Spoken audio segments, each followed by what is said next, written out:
Chapter 1. Chapter Text. Harry remembered the train. The soft chuff of steam, steady and soothing, the golden light that streamed through her, and Dumbledore had smiled with that maddening, comforting calm. "It's your choice, Harry, onwards, or back." Harry had stepped forward. Not with fear, but with peace. He was ready. Ready to rest. To let go. And then a blinding light. But not the warm, dreamlike white of King's Cross. This was something else. A void. Blinding. Cold. Infinite. No platform. No train. No Dumbledore. Just another boy, a voice said, muffled and strange, like it was echoing through water. "What's happening?" He wanted to shout. "Where am I?" The world shifted. He was lifted, cradled in warmth and the scent of something clean and unfamiliar. The air was cool against his skin. His vision was a blur of light and shadow, but a figure leaned over him, a woman. She was beautiful in a way that felt unreal, like a dream remembered from childhood. Her hair was a cascade of midnight silk, and her eyes, violet, luminous, shone with awe and exhaustion. She looked down at him as if he were the answer to a prayer she hadn't dared to speak aloud. She whispered something in a language he didn't understand, brushing a kiss to his forehead. Then a cry pierced the air. Strong. Demanding. Another baby. Harry's heart lurched. "Twins," someone said, astonished. "Two boys." No. His mind reeled. No, this isn't right. I was done. I chose to move on.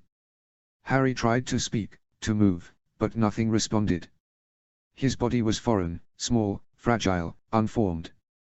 Panic prickled at the edges of his awareness. Another voice, softer, reverent, "They are perfect." But the truth pressed in from all sides. He could feel it in the helpless weight of his limbs, the rawness of his lungs, the overwhelming flood of sensation, light, sound, touch, all too much, too new. He wasn't Harry Potter anymore. He was a baby. A twin. The woman, his mother, was handed another child. She cradled them both, one in each arm, her expression radiant and trembling. She looked between them with a wonder that bordered on disbelief, as if she couldn't quite believe the universe had given her this. The other baby squirmed beside him, letting out a hiccuping wail. Harry, no, not Harry, turned his head instinctively. His brother. The woman looked down at them both, her tears falling freely now. She whispered their names. And in that moment, he understood. This wasn't a mistake. This wasn't a punishment. It was a beginning. A new life. A new family. A new story. And beside him, wrapped in the same blanket of fate, was the boy who would share it all. Time passed strangely after that. It ebbed and flowed like the tide crashing against the cliffs below Starfall, sometimes slow and syrup-thick, other times slipping past in a blur of light and shadow. Arthur, no longer Harry, drifted in and out of sleep, his newborn body demanding rest even as his mind, still sharp beneath the haze of infancy, strained to make sense of the world around him. The world was overwhelming. Every sound was too loud, every light too bright, every touch too raw. But he listened. He learned. The other baby, his twin, was called Samuel. The name was spoken with reverence, as if it had been chosen long before his birth. Samuel was louder, stronger, more immediate. He cried with purpose, kicked with fury, and had a mop of dark hair that curled at the ends like waves. Arthur, yes, that was his name now, was quieter. More watchful. He didn't cry as often, but he listened to everything. Arthur Sand. He'd heard it whispered by the woman who held him with trembling arms and sang to him in a voice like wind over water. Ashura. His mother. She was beautiful in a way that felt timeless, like a statue carved from moonlight and sorrow. Her hair was a cascade of midnight silk, her eyes violet and luminous, always rimmed with the sheen of unshed tears. She moved with grace even in exhaustion, and when she looked at him, it was as if he were the last star in a darkening sky. Arthur, she murmured, pressing her lips to his brow. After my brother. He will love you. Ashura spoke often, even when no one else was there to listen. She spoke to the twins as she bathed them, fed them, rocked them to sleep. She told them stories of Starfall, of the Danes, of the sword called Dawn that only a worthy knight could wield. She spoke of honor and loss, of ancient bloodlines and the weight of legacy. And sometimes, when she thought they were asleep, she wept. There were no visitors. No lords or knights. No father. Only Ashura, and the quiet women of Starfall who moved like shadows through the halls, nurses, midwives, silent sentinels of a secret too dangerous to name. Ashura rarely spoke of it directly, but Arthur could feel it in the way her voice tightened when she mentioned King's Landing. In the way the servants whispered behind closed doors. In the way the Raven scrolls arrived and were burned unread. Ashura had fled to Starfall long before. She had come alone, heavy with child. And now she waited. That night, as the moon cast silver light across the towers of Starfall, Arthur drifted into sleep. But it was no ordinary dream. He stood in a vast, starlit void. There was no ground beneath his feet, yet he stood. No wind, yet his hair stirred. The stars above pulsed like living things, constellations shifting in slow, deliberate patterns. He looked down and found himself whole again, 17, lean, scarred, and familiar. The lightning bolt scar still marked his brow, though it no longer ached. His hands were calloused, his body worn by battles he had not yet fought in this life. Before him, glowing letters shimmered into existence, suspended in the air like constellations rearranging themselves just for him. Welcome, Arthur Sandsoul of Harry James Potter. Age, 0, newborn, sex, male. Eye color, violet. Hair color, black. Birth order, second-born twin parents, Ashura Dane and Eddard Stark. Lineage, House Dane of Starfall, ancient first men, traced over 8,000 years, social status, bastard, unacknowledged. Arthur blinked. His heart pounded, not with fear, but with the sharp, electric awareness that something real was happening. This wasn't a dream. Not entirely. What is this? Some kind of magical character sheet. Below the glowing text, more words appeared, this time, with options. Choose your attributes. These traits will shape your development as you grow in this world. The void shifted. A glowing panel unfolded before him, each trait pulsing gently, waiting. Appearance, plain, average, heavy. Check mark, good looking, striking. Intelligence, average, clever, heavy. Check mark, genius, savant. Health and body, frail, average, heavy. Check mark, hale, hardy. Agility, clumsy, heavy. Check mark, average, nimble, swift. Height, projected, short, average, heavy. Check mark, tall, towering. He hesitated only briefly. He wasn't vain, but he understood the value of appearance in a world where alliances were forged in ballrooms and battlefields. Good looking. For intelligence, there was no question, he needed every edge he could get. Genius. Health and body. Hale. He didn't need to be a warrior, but he needed to survive. Agility. Average would do, he'd never been particularly graceful. And height. Tall. It never hurt to be imposing. As he made each selection, the choice glowed briefly, then faded into the stars, absorbed into the fabric of the void and replaced with new ones. X, right, left, ambidextrous, locked, requires trait or training. Arthur selected right without hesitation. He'd been right-handed in his old life. Magical affinities, locked, available upon reaching appropriate age or unlocking prerequisites. Healing. Curses. Jinxes. Elemental magic, earth, water, fire, ice. Alchemy. Green seer, locked, requires bloodline awakening. Skin changer, locked, requires proximity to totem beast. Familiars, locked, requires magical bond. Arthur's breath caught. The words shimmered like runes etched in starlight, each one humming with potential. He reached instinctively toward fire, drawn by some half-remembered warmth, phoenix song, wand sparks, the heat of battle, but the word dissolved beneath his touch, vanishing like smoke in the wind. Of course, he muttered bitterly. Because being a baby wasn't frustrating enough.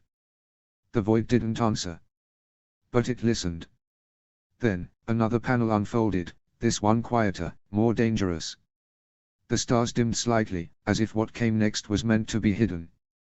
A final panel unfolded before Arthur. Arthur's eyes scanned the list, heart quickening. These weren't just skills, they were paths. Each one a thread that could shape the tapestry of his future. He could almost feel them, dormant within him, like seeds waiting for sun and soil. He reached out, instinctively brushing his fingers across the word swords. It pulsed faintly beneath his touch, then dimmed. Requires exposure, observation, practice, instruction. Of course. He was a baby. He couldn't swing a blade or read a book, not yet. But the dream was clear, the moment he was exposed to these things, the skills would begin to grow. He touched reading and writing. The same response. Requires exposure, books, language, instruction. He smiled faintly. So that's how it works. He moved down the list, brushing over strategy, languages, court etiquette. All dim, but waiting. Then he paused at stealth. Requires exposure, secrecy, shadows, survival. Arthur's jaw tightened. He understood. He and Samwell were secrets. Their very existence was a blade hanging over their mother's head. If they were to survive, they would need to learn to move unseen. He touched strategy again, and this time, the void whispered back. Some skills may awaken early through dreams, memory, or instinct. A new panel unfolded before Arthur, not of traits or skills, but of people. Names. Bonds. Threads of fate woven through blood, love, and legacy. Relationship status, how Stain and Stark emotional ties influence future interactions, loyalty, and trust. Bonds may strengthen or fracture over time. Ashura Dane, plus 95 mother, devoted, protective, loving. Eddard Stark, plus 70 father, conflicted, dutiful, affectionate. Samwell Sand, plus 50 twin brother, bond forming twin bond, dormant, potential for empathic link, rivalry, unformed. Benjen Stark, plus 30 uncle, curious, reserved. Brandon Stark, deceased uncle. Lyanna Stark, deceased aunt. The stars then rearranged themselves into 7 distinct clusters, each glowing with a different hue. A new panel unfolded, not of blood or skill, but of belief. Pantheon alignment interface, the gods of this world watch. Some whisper. Some wait. Some demand. Devotion shapes destiny. Choose with care. The faith of the 7. Status, hostile notes, distrusts bastards, condemns magic, favors legitimacy and obedience. Boons, locked.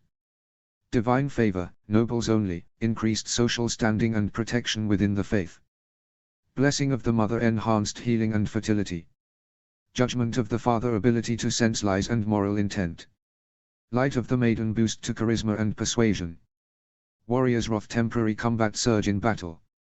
Crone's sight, occasional glimpses of future paths. Stranger's mercy, a rare, lethal touch that brings painless death. Cons. Rejects magic and magical bloodlines. Hostile to bastards and unorthodox births. Requires strict obedience to doctrine and hierarchy. Arthur frowned. The faith would never accept him, not as a bastard, not as a wizard. Their blessings were powerful, but not for him. The old gods of the forest. Status, neutral to favorable notes, ancient, silent, watching. Favor bloodlines of the first men. Open to green seers, skin changers, and those who listen. Boons, some locked. Whisper of the Weirwood's dream sight and prophetic visions. Skin changers, bond ability to link with and control animals.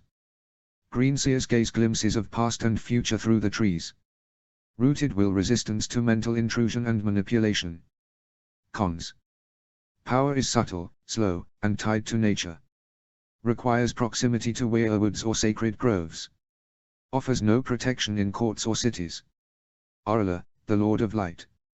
Status, cautious interest notes, demands devotion, but favors those with magical potential. Seeks champions against darkness. Boons, locked. Flame reading, ability to interpret visions in fire. Fire immunity, partial, resistance to heat and flame. Light forged weaponry, magical weapons imbued with fire. Resurrection, rare, conditional, chance to return from death. Burning wrath, access to destructive fire magic. Cons. Requires absolute faith and ritual sacrifice. Powers are volatile and often painful. Followers are marked and watched by others with suspicion. The drowned god. Status, indifferent notes, favor Scionborn. Demands blood and salt. Magic rare, brutal. Boons. Sees strength enhanced endurance and pain tolerance. Breath of the deep ability to survive underwater. Salt Blade's Fury combat boost during naval battles. Cons. Power limited to the sea and coastal regions. Requires ritual drowning and violent initiation. Disconnected from land-based politics and magic. The Many-Faced God. Status, unknown notes, god of death, worshipped in Bravos. Power hidden, transactional. Boons, locked. Mask of Face's ability to change appearance at will. Silent Step enhanced stealth and infiltration. Death's favor increased lethality in assassinations. Cons. Requires surrender of identity and self. Demands service in exchange for power. Morality becomes fluid, life and death are tools. Arthur's heart thumped in his chest. The gods were real. These gods watched. They whispered. They offered power, real power, to those who served them. And they had noticed him. He was suddenly overcome with the feeling of being watched. By something old and vast, beyond his comprehension. The Lord of Light had intrigued him. The promise of fire magic, of prophecy, of resurrection, it was seductive. But the wording was being clear, resurrection was rare. Conditional. A gift given not out of mercy, but necessity. And the price of Arla's favor was absolute devotion. Arthur had known zealots in his old life. He had seen what blind faith could do. He would not trade one master for another. No. If he was to serve, it would be on his terms. And that left one path. The old gods. They did not demand. They did not punish. They did not promise glory or immortality. They simply watched. And in their silence, Arthur found something he hadn't expected. Respect. And then Arthur heard a whisper in his mind as he stood there, staring at the words. You are not the first soul to walk twice. But you may be the last. The old gods were not kind. But they were true. And they had roots in the blood of the first men, his blood now, through House Dane. He would not kneel. Not yet. But he would listen. And if the time came to choose, he would choose the old gods. The words glowed and then changed. Skills progression interface growth begins with exposure and training. Potential is shaped by choice, opportunity, and will. Combat and arms. Bows precision, patience, and deadly silence from afar. Swords the art of the blade. Grace, speed, and lethal elegance. Maces brutal force. Armor crushing power. Blunt weapons clubs, hammers, and the raw language of violence. Daggers quick, quiet, and deadly in close quarters. Blocking defense, timing, and the ability to turn strength against itself. Mobility and survival. Horse riding speed, freedom, and the bond between rider and steed. Jousting the sport of nobles. Glory, spectacle, and deadly precision. Heavy armor endurance, strength, and the will to carry a fortress on your back. Light armor agility, speed, and the art of not being where the blade lands. Tracking reading the land like a book. Following prey or enemies. Hunting patience, silence, and the kill. Stealth shadows, silence, and the art of vanishing. Craft and lore. Blacksmithing fire, metal, and the shaping of strength. Herbalism roots, leaves, and the quiet power of healing, or poison. Cooking nourishment, comfort, and the subtle art of influence. Reading and writing knowledge, history, and the power of the written word. Language is doors to other cultures, secrets, and alliances. Strategy the mind behind the sword. War, politics, and the long game. Court etiquette grace, poise, and the ability to dance through daggers in silk. Sailing wind, tide, and the call of distant shores. Before Arthur could study the words any further he was suddenly awakened. He blinked slowly, his vision still blurry with sleep, and found himself being lifted, gently, carefully, into the arms of his mother. She cradled him against her chest, her violet eyes heavy with exhaustion but still filled with love. Her hair spilled around her like a curtain of midnight silk, and her skin was warm against his cheek. Beside him, Samwell was already latched on, suckling noisily. His little fists curled against Ashura's skin, his legs kicking with contented rhythm. Arthur, however, froze. Oh no. He knew this moment would come. He'd been dreading it since the first time he'd realized he was in a world without bottles, formula, or refrigeration. But knowing it was inevitable didn't make it easier. He stared at the offered breast like it was a trap. This is for survival, he chanted silently. This is for survival.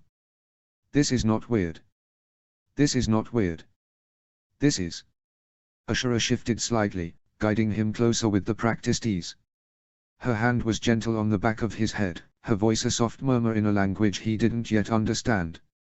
Arthur closed his eyes. This is for survival. I am not 17. I am not a grown man. I am a baby. A baby. A baby. He latched on reluctantly. Time passed quickly. Arthur had counted the days by the rhythm of the sun through the tower window, by the changing scent of the sea breeze, by the lullabies Ashura sang and the stories she whispered when she thought her sons were asleep. He listened to everything. Every word.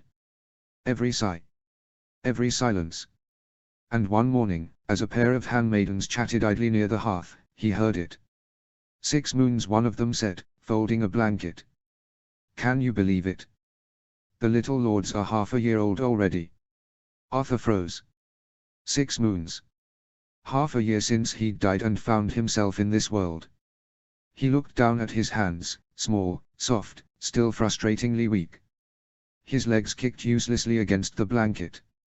Samwell, beside him, was already rolling over with ease, babbling nonsense and chewing on his own fist like it owed him money. Arthur scowled. Enough of this. That night, when the room was quiet and the fire had burned low, Arthur began his campaign of crawling. It was humiliating. His limbs didn't cooperate. His head wobbled like a melon on a stick. His arms gave out every few seconds, and his knees slipped on the blanket. But he was determined. He grunted, strained and face-planted repeatedly. Samwell watched him with wide eyes, then promptly rolled over and fell asleep. Arthur kept going. By the end of the week, he could drag himself a few feet. By the end of the month, he was crawling with purpose, slow, clumsy, but mobile. And with mobility came opportunity. He could now reach the edge of the room. He could listen from new angles, observe from new vantage points. And that was how he learned that this world, this dawn, was not nearly as prudish as the one he'd left behind. It began with a conversation he wasn't meant to hear. Ashura's mother, Lady Viola Dane, had come to visit. A regal woman with silver-streaked hair and a voice like polished steel, she swept into the nursery with the air of someone who had seen too much and judged most of it unworthy. I still don't understand why you haven't remarried, Viola said, her tone sharp but not unkind. You're young. Beautiful. And you've already proven you can bear strong sons. Ashura sighed. Mother, please. Don't mother me. You've been hiding in this tower for half a year. You're not in King's Landing. This is Dawn. We don't shame women for living. I have 2 sons, mother. From a rebel lord who's likely dead or married to some northern girl by now. Viola snorted. And? You think that makes you unique? Half the noble women in Dawn have bastards. Some have paramours. Some are paramours. Your father had one. I had one. You had several, if I recall. Arthur blinked. Ashura made a strangled sound. Mother. Oh, don't be coy. I remember catching you with at least 3 different ladies in waiting before you were 17. And there were rumors about you and Elia Martell, you know. Arthur's jaw dropped. Ashura groaned and covered her face with one hand. Arthur closed his eyes and exhaled through his nose, which, unfortunately, came out as a soft baby snort. He didn't need to know that, especially since he knew what his mother looked like naked. This is why reincarnation should come with a warning label. Beside him, Samwell stirred and let out a happy gurgle, blissfully unaware of the mental damage being inflicted just a few feet away. He kicked his legs and reached over to pat Arthur's cheek with a drool-slicked hand. Arthur didn't even flinch. He was too far gone. I'm going to need therapy. Or a memory charm. Or a very strong drink when I'm older. He tried to focus on something else. Anything else. The skills panel. The gods. The fact that he could now crawl with purpose and had begun mapping the nursery. But his mind, traitorous and vivid, kept circling back. I remember catching you with at least 3 different ladies in waiting. He whimpered. And there were rumors about you and Elia Martell. He pulled the blanket over his head and let out a muffled, despairing sigh. He had chosen to move forward. He hadn't chosen to know that his mother, his elegant, poised, lullaby-singing mother, had once been a heartbreaker with a trail of noble women in her wake. He hadn't chosen to be this aware of the woman who now breastfed him daily. Samuel let out a delighted squeal and rolled over, kicking Arthur in the ribs. Arthur didn't even react. He was too busy trying to forget. Survive first, he told himself. Repress later. And maybe, just maybe, he could find a way to look his mother in the eye again without thinking of what his grandmother said. Viola continued, undeterred. You're not in the Reach, Ashura. Or the Vale. Or the North. You're in Dawn. If you want a husband, find one. If you want a paramour, take one. If you want both, have both. Just don't waste your life mourning a man who may never return. Ashura was silent for a long moment. Then she whispered, it's not just about Ned. Viola's voice softened. I know. It began with a wobble. Arthur had been pulling himself upright for weeks, using bedposts, low tables, Samuel's head, anything that gave him leverage. And then, one morning, it happened. He let go. 1 step. Then 2. A stumble. A flail. A triumphant, lurching 3rd step before gravity remembered it had a job to do and sent him tumbling onto a cushion. But he had done it. He had walked. Samuel, not to be outdone, began his own campaign of walking. He was less graceful, more of a determined wadder than a walker, but he was catching on fast. The two of them became a pair of tiny, uncoordinated explorers, toddling through the nursery. And with walking came freedom. Arthur could now explore Starfall properly, not just the nursery, but the halls beyond. The castle was a marvel, pale stone kissed by sea wind, towers that reached for the sky, and courtyards filled with the scent of citrus and salt. He memorized every corridor he could reach, every stair he could climb, every tapestry he could hide behind. But freedom, he quickly learned, came with consequences. It happened on a warm afternoon, when the sun painted the walls gold and the sea breeze drifted lazily through the open windows. Ashura had left the twins in the care of her older sister, Adria Dane, a sharp-eyed woman with a dry wit and a fondness for lemon cakes. Adria had been reading in a sunlit alcove, one eye on the page, the other vaguely on the boys.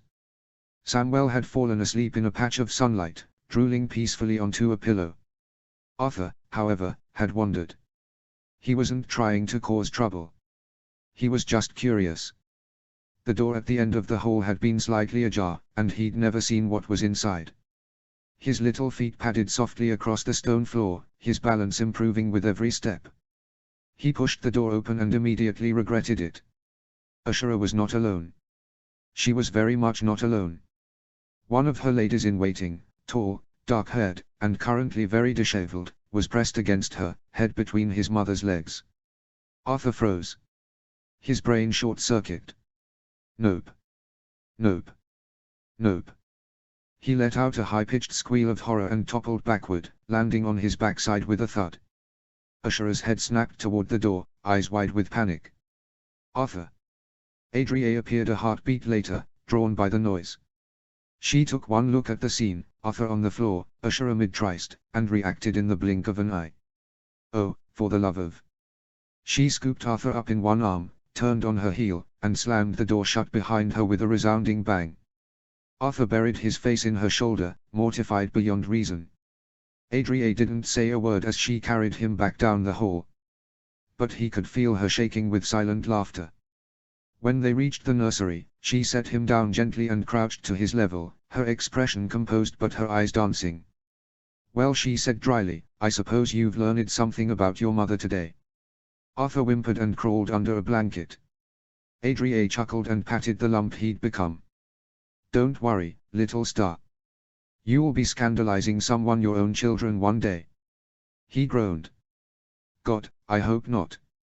Arthur felt it the moment Adria scooped him up from the nursery, her arms firm but gentle as she balanced him on one hip and lifted Samuel with the other. She didn't speak, but her mouth was set in a line that meant business. Her steps were brisk, her eyes sharp. Arthur didn't protest. He had learned by now that when adults moved like that, something important was about to happen. They climbed the spiral stairs, past the upper halls and into the tower that housed the private solar of the Lord of Starfall. Arthur had never been inside. The door was always closed, the guards always firm. But today, it stood open. Inside, the room was warm with sunlight and lined with bookshelves, maps, and the scent of old parchment and lemon oil. A great carved desk stood near the window, and behind it, seated in a high-backed chair, was his mother. She looked tired. Her hair was braided back, her violet eyes shadowed with something deeper than sleeplessness. Beside her stood his grandmother, regal and composed as ever. And across from them, standing stiffly with his hands clasped behind his back, was a man Arthur had never seen before. Tall. Broad-shouldered. Northern in every line of his face. His hair was dark, his beard trimmed short, and his grey eyes were stormy with something between guilt and awe. Arthur's heart skipped a beat. He didn't need to be told who this was. He knew from the stories his mother told about him. This was his father, Ned Stark. Adria stepped into the room and set the boys down gently on a thick rug near the hearth. Samuel immediately began crawling toward a stack of firewood, determined to chew on something he shouldn't. Arthur, however, remained still. His eyes were locked on the man. Ashura rose from her chair, her hands trembling slightly as she smoothed her skirts. She looked at Ned, really looked at him, for the first time in years. Ned, she said softly. These are your sons. Ned's gaze dropped to the twins. His eyes widened slightly as he took them in, Samuel, wild-haired and curious, and Arthur, still and watchful, his violet eyes locked on the man. I didn't know, Ned said, his voice rough. I thought you were dead. Ashura's brow furrowed. Dead. Ned nodded slowly. After the rebellion began, after the sack of King's Landing. I heard nothing. No word. No letters. I thought you'd been killed, either during the fighting or in the chaos afterward. I searched for you, Ashura. I asked everyone I could trust. But no one knew where you'd gone. I only came to here when I learned Lyanna was hidden in Dawn. Ashura's voice was barely a whisper. I fled to Starfall 2 moons after Harrenhal. I was already with child. I meant to send word, but the war moved faster than I could. And then, everything collapsed. Ned's jaw tightened. I only learned you were here days ago. Lady Viola raised a single, elegant eyebrow. And what of your marriage, Lord Stark? The rumors say you wed Caitlin Tully. Ned shook his head. I did not. The rumors are false. Ashura blinked. But I heard. They were meant to be wed, Ned said. But not to me. After Harrenhal, Robert needed the Tullys. Lord Hoster wouldn't commit unless one of his daughters was married into the rebellion. He offered Caitlin to me. And you refused, Lady Viola said, her tone unreadable. I did, Ned said. I told Robert the First would not break my word to Ashura. That I would not dishonor her or myself. I still hoped she was alive. That she was safe. And so Caitlin was promised to Stannis instead. Ashura stared at him, stunned. You refused, for me. I never stopped hoping, Ned said. Even when the world burned. Arthur's breath caught. He looked at his mother, her eyes wide, her lips parted in disbelief. And then at his father, who stood not as a lord, but as a man who had carried the weight of silence for too long. Lady Viola's expression softened, just slightly. So you are not married. You are not bound. No, Ned said. I came here as soon as I knew. As soon as I dared to believe. He turned to the boys again, kneeling before them. Samuel blinked at him, then offered him the chewed end of his wooden horse. Ned smiled faintly and took it. Arthur, meanwhile, sat perfectly still, his gaze locked on the man who had haunted his mother's dreams. Adria spoke up. What happens now? Ned turned to Ashura, his voice low but steady. If you're willing, I would marry you. Ashura's breath caught. I would have our sons legitimized, Ned continued. Named as trueborn. They deserve that. You deserve that. Ashura stared at him, stunned. For a moment, she said nothing. Her hands trembled at her sides, and her eyes shimmered with something too complex for a single name: grief, hope, disbelief, longing. You would do that? She asked softly. I would, Ned said. I should have done it before. I would have, if I'd known you were alive. If I'd known about them. Ashura stepped forward slowly, her gaze never leaving his. And this isn't out of guilt. Or duty. No, he said. It's because I never stopped thinking of you. Because I want to build something real. With you and them. Arthur's heart thudded in his chest. He looked up at his mother, then at his father. Ashura reached out and took Ned's hand. I'm willing, she said. Ned's shoulders sagged with relief. He brought her hand to his lips and kissed her knuckles, reverently. Lady Viola, standing nearby, gave a small, approving nod. Then it seems we have much to prepare. Well, that's all very touching, Adria said from the doorway, arms crossed, one brow arched. But if I recall, Lord Stark said he came to Dorne for a reason. His sister. The room stilled. Ashura turned slowly, her expression tightening. Adria. No, Adria said, stepping forward. He said it himself. He came to Dorne during the war. Looking for Lyanna. So tell me, Lord Stark, did you find her? Ned's face changed. The warmth drained from it, replaced by something colder. Older. His shoulders straightened, and his eyes dropped to the floor. I did, he said quietly. Arthur felt the shift like a drop in pressure. Even Samwell stopped chewing on his toy.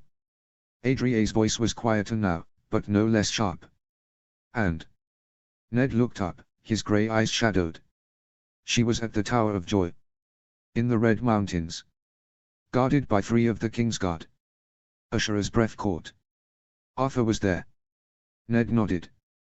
Sir Arthur Dayne. Sir Oswell went. Sir Gerald Hightower.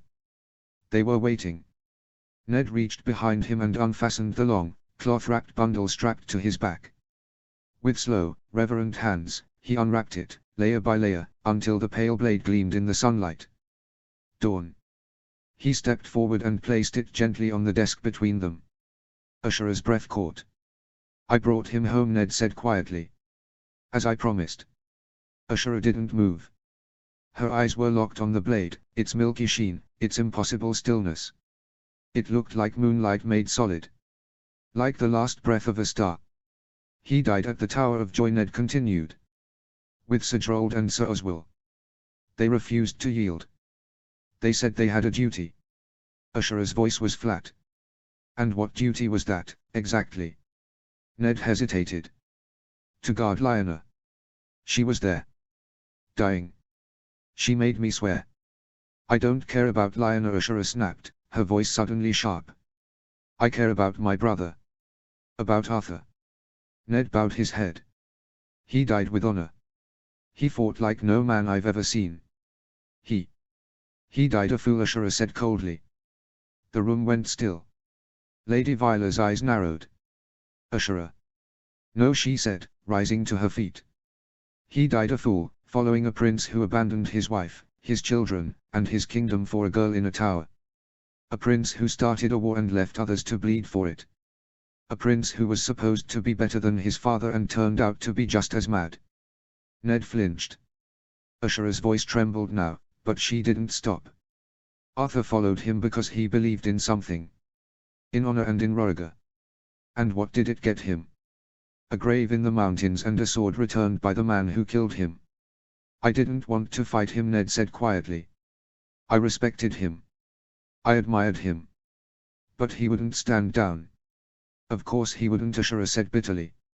He was too loyal to see the truth. She turned away, her shoulders shaking. Ned looked down at the sword. He asked me to return it. To bring it home. He said Starfall deserved to remember him as he was. Ned stood with his head bowed, his hands at his sides. He looked older than he had moments ago. I understand, he said quietly, if you hate me. Ashura didn't answer. Her eyes were on the sword, but her thoughts were elsewhere. I understand any anger you have, Ned continued. Toward me. Toward the North. Toward the rebellion. I carry it too. Lady Viola stepped forward then, her voice cool and precise. We received a letter, Lord Stark. Not long after the sack of King's Landing. A ransom demand. Ned looked up sharply. For my eldest son, Viola said. Edric. He was in the capital when the Lannisters entered the city. The letter claimed he'd been taken prisoner. That he would be returned for a price. Ned's face paled. I didn't know. No, Viola said. You wouldn't have. The letter was unsigned. The seal broken. We never learned who sent it. Only that he was never seen again. Ashura's jaw tightened. And then Viola continued, we heard what happened to Princess Elia. And her children. Ned closed his eyes. That, he said, voice low and raw, should never have happened. He looked up, and for the first time, Arthur saw something in his father's eyes that went beyond sorrow. Rage. Gregor Clegane. Amory Lorque. They butchered a mother and her babes. And Robert, Ned's voice caught. Robert called it justice. He said it was war. That it was necessary. Ashura's eyes narrowed. I told him it was murder, Ned said. I told him if he had any honor left, he'd have them executed. He laughed. Said the realm was better off. Lady Viola's lips thinned. We nearly came to blows, Ned said. I left the next morning. I couldn't stay. Not after that. I rode south. To find Lyanna. To end it. He looked at Ashura again, and this time, there was no distance in his gaze. Only weariness. And hope. I've seen enough death, he said. Too many good men died for pride. For prophecy.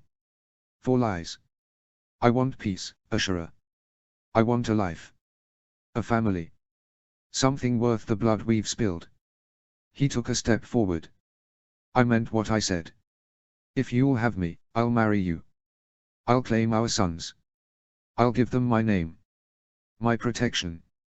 My love. Ashura didn't speak. She turned instead, slowly, and looked down at the rug where her sons sat. Samwell was chewing on the hem of his tunic, humming to himself. Arthur sat beside him, quiet and still, his violet eyes watching everything. Ashura knelt beside them, brushing a hand through Arthur's dark hair. He leaned into her touch. She looked up at Ned. I don't want a crown, she said. Or a title. I don't want to be a lady in the North, cold and silent and forgotten. You won't be, Ned said. Not with me. I want them to be safe, she said. I want them to grow up knowing who they are. Not as secrets. Not as shame. They will, Ned said. I swear it. Ashura looked at Arthur again. He blinked up at her, solemn and still. Then she looked at Samwell, who giggled and reached for her hair. And finally, she looked at Ned. I'm still willing, she said softly. If you are.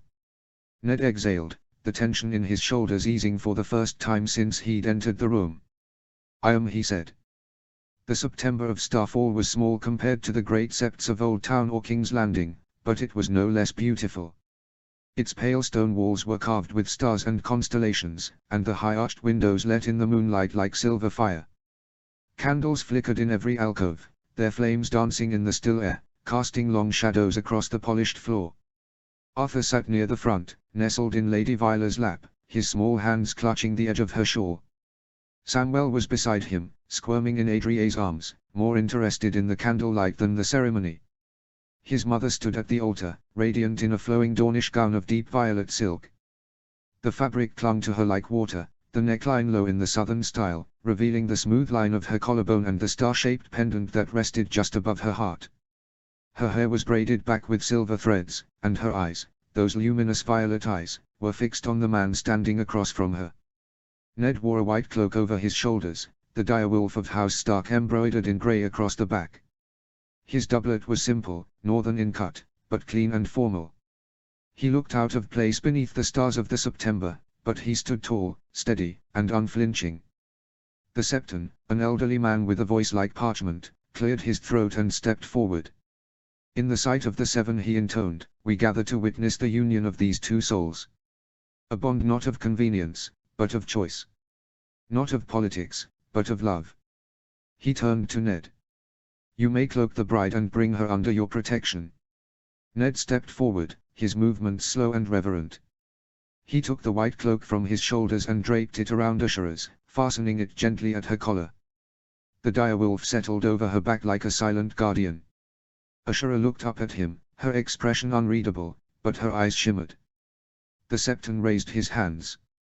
"In the sight of the seven, I hereby seal these two souls, binding them as one for eternity." He gestured for them to face each other. "Look upon one another," he said, "and speak the words." Ashura and Ned turned, their hands meeting between them. Arthur held his breath. Together, they spoke. "Father, Smith, warrior, maiden, mother, crone, stranger. I am his /hers, and she /he is mine, from this day until the end of my days." The words echoed through the September. The Septon nodded solemnly. "Then let it be known. These two are joined in the eyes of gods and men. May their union be strong, their days long, and their love enduring." A hush fell over the room. Then Ned leaned forwards and kissed Ashura. The wedding procession moved from the September to the feasting hall, the cool night air carrying the scent of citrus blossoms and sea salt through the open corridors of Starfall. Torches flickered along the walls, casting golden light on the carved stone and the banners that now hung side by side, Dane and Stark, Star and Direwolf, Violet and Grey. The hall had been transformed for the occasion. Long tables were draped in deep purple cloth, embroidered with silver thread. Bowls of fresh fruit and pitchers of chilled wine lined the center, flanked by garlands of desert flowers and flickering candles. At the high table, Ashura and Ned sat side by side, their hands occasionally brushing as they leaned in to speak. Arthur sat in a carved wooden high seat beside his mother, a cushion beneath him to keep him upright. Samwell was on the other side, already banging a spoon against the table with great enthusiasm. The first course arrived on silver platters, thin slices of spiced lamb sausage, served with pomegranate glaze and flatbread still warm from the oven. The scent was intoxicating, rich, savory, and laced with the subtle heat of Dornish peppers. Arthur took a bite, the spice bloomed across his tongue, but he didn't flinch. Instead, he blinked once, then reached for another piece. Samwell, however, took one bite and immediately began to wail, his face scrunching up as he flailed his arms in betrayal. Ned chuckled, reaching over to offer his oldest son a piece of plain bread. "Not a fan of the spicy food, I see." Ashura smiled, dabbing at Samwell's mouth with a cloth. "He takes after me. I've never had the tongue for the hotter dishes." "And Arthur?" Ned asked, glancing at his second son, who was now happily chewing on a sliver of sausage with a look of quiet triumph. Ashura followed his gaze, her smile softening. "He takes after Dawn." The second course was a chilled melon soup with mint and a hint of red pepper. Light, refreshing, but with a slow burn that crept in after the sweetness faded. Arthur sipped it from a small cup, his eyes watering slightly, but he didn't stop.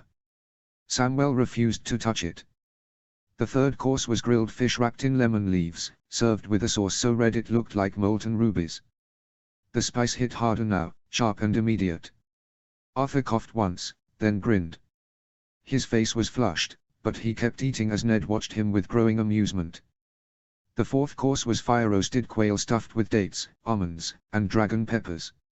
Even some of the adults began to sweat. Ashura took a cautious bite and reached for her wine. Adria, seated nearby, fanned herself with a napkin and muttered something about culinary sadism. Arthur, however, was undeterred. He took small bites, his eyes wide, his cheeks red, but he didn't stop. Samwell had given up entirely and was now gnawing on a piece of fruit, glaring at his brother with betrayed eyes.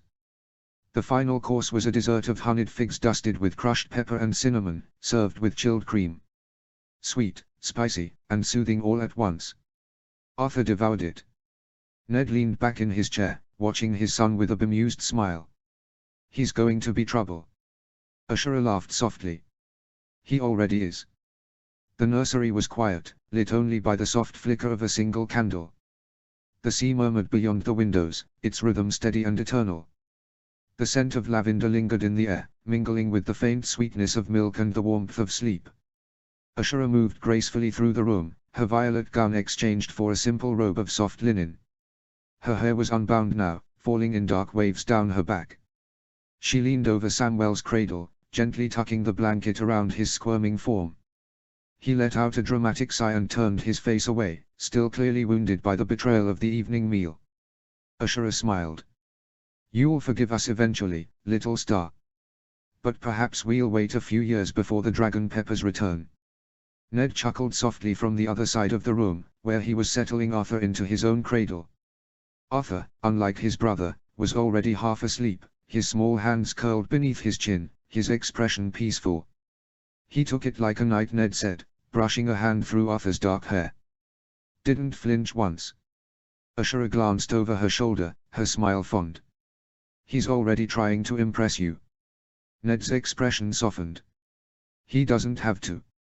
She turned back to Samuel, who was now snoring faintly, his earlier indignation forgotten. As she straightened, her eyes drifted to the far side of the nursery, where a third cradle sat, tucked in the shadows near the window. She frowned. Ned, she said quietly, who is that? Ned froze. Ashura stepped closer, her brow furrowed. The child was small, perhaps a couple of weeks old, swaddled in northern wool, his dark hair curling slightly at the temples. He slept soundly, unaware of the weight he carried. Ashura turned to Ned, her voice low. You didn't say you brought another child. Ned hesitated, glancing toward the door. The corridor beyond was silent. Only the sea and the wind bore witness. He stepped closer, his voice barely above a whisper. That's Jon Snow. Ashura's eyes narrowed. Your bastard. Ned looked at her, then at the sleeping child. His jaw tightened. No, he said. Not mine. She stared at him, her breath catching. Ned leaned in, his voice a whisper meant only for her. He's Lyanna's. Roriga's son. She died giving birth to him. She made me swear to protect him. To keep him hidden. Robert will kill him if he ever finds out. Ashura's hand rose to her mouth. I told no one, Ned said. Not even my family. Only Howland Reed knows. And now, you. Ashura looked at the child again, so small, so still. A boy born of fire and blood, sleeping beneath the stars of Starfall. Chapter 2, 284 AC. Notes. For anyone who's curious, Samwell is actually the name of a Dane king before the Martells took over Dorne. Chapter text. 284 AC. Winterfell, the North. The wind howled softly beyond the stone walls of Winterfell, carrying with it the scent of pine and frost. The nursery was warm, lit by the pale morning light filtering through the high, narrow windows. A fire crackled low in the hearth, casting flickering shadows across the wooden floor. Arthur stirred. He rolled over on the thick woolen blanket, his limbs stronger now, more coordinated. His body had grown in the past year, still small, still soft, but no longer helpless. He could crawl with speed, pull himself upright, and even take a few wobbly steps when no one was watching. Beside him, Samwell snored softly, his chubby face buried in a pillow. Jon lay on the other side, curled into a tight ball, his dark hair tousled and his breathing slow and steady. Arthur sat up, rubbing his eyes with a tiny fist. The room was quiet. Peaceful. A perfect time to check his progress. He closed his eyes. And the world shifted. Soul interface, Arthur Stark. Age, 2 years. Sex, male. Eye color, violet hair color, black lineage, House Dane of Starfall, mother, / House Stark of Winterfell, father, status, acknowledged second son of Lord Eddard Stark. Social standing, true-born noble, north, revered bloodline, Dorne, unknown, other regions. Core attributes. Health. 92/100. Strong constitution, minor seasonal sniffles. Stamina. 85/100. High for age, shows early signs of endurance. Intelligence. Genius. Retains full cognitive awareness from past life. Agility. Average plus. Improving rapidly with mobility training. Magical affinity. Dormant. No active manifestations, old gods connection latent. Reputation by region. The North. Rising, respected. Known as Lord Stark's second son, quiet, observant, oddly wise. Dawn. Revered, mythic. Known as Ashura Dane's second son. The Crown Lands. Unknown. No official presence. The Riverlands. Unknown. No known ties, House Tully aware of Stark marriage. The Westerlands. Unknown. No presence, Lannister interest unlikely unless provoked. The Reach. Unknown. No contact, House Tyrell uncaring of Arthur's existence. The Stormlands. Unknown. No contact. The Vale of Arryn. Unknown. The Iron Islands. Unknown. No relevance, no known interest in Stark Dane lineage. Ashura Dane. 98/100. Devoted, nurturing, deeply bonded. Eddard Stark. 97/100. Protective, proud, quietly in awe. Samwell Stark. 71/100. Loyal, playful, occasional rivalry over toys and attention. Jon Stark. 61/100. Curious, cautious, growing trust. Benjen Stark. 52/100. Respectful, intrigued, occasionally unnerved by gaze. Stark, unborn. Status, detected, female. Estimated arrival, 6 months. Stark, unborn. Status, detected, male. Estimated arrival, 6 months. Arthur opened his eyes slowly, blinking at the ceiling beams above. Twins. A small smile tugged at Arthur's lips as he remembered the moment, just over a week ago, in the solar-bathed in golden afternoon light, when his parents had gathered the three of them close. Samwell had been chewing on a honeyed fig, Jon had been watching the fire with that quiet intensity he always carried, and Arthur had already known what was coming. Still, when Ashura placed a hand gently over her belly and said, "You're going to have a little brother or sister," the room had gone still. Samwell had gasped, wide-eyed. A baby. Jon had blinked, then looked at Ned. Really, he'd whispered, cautious wonder in his voice. And Arthur had simply nodded, his expression calm, but his heart full. He'd known before they had.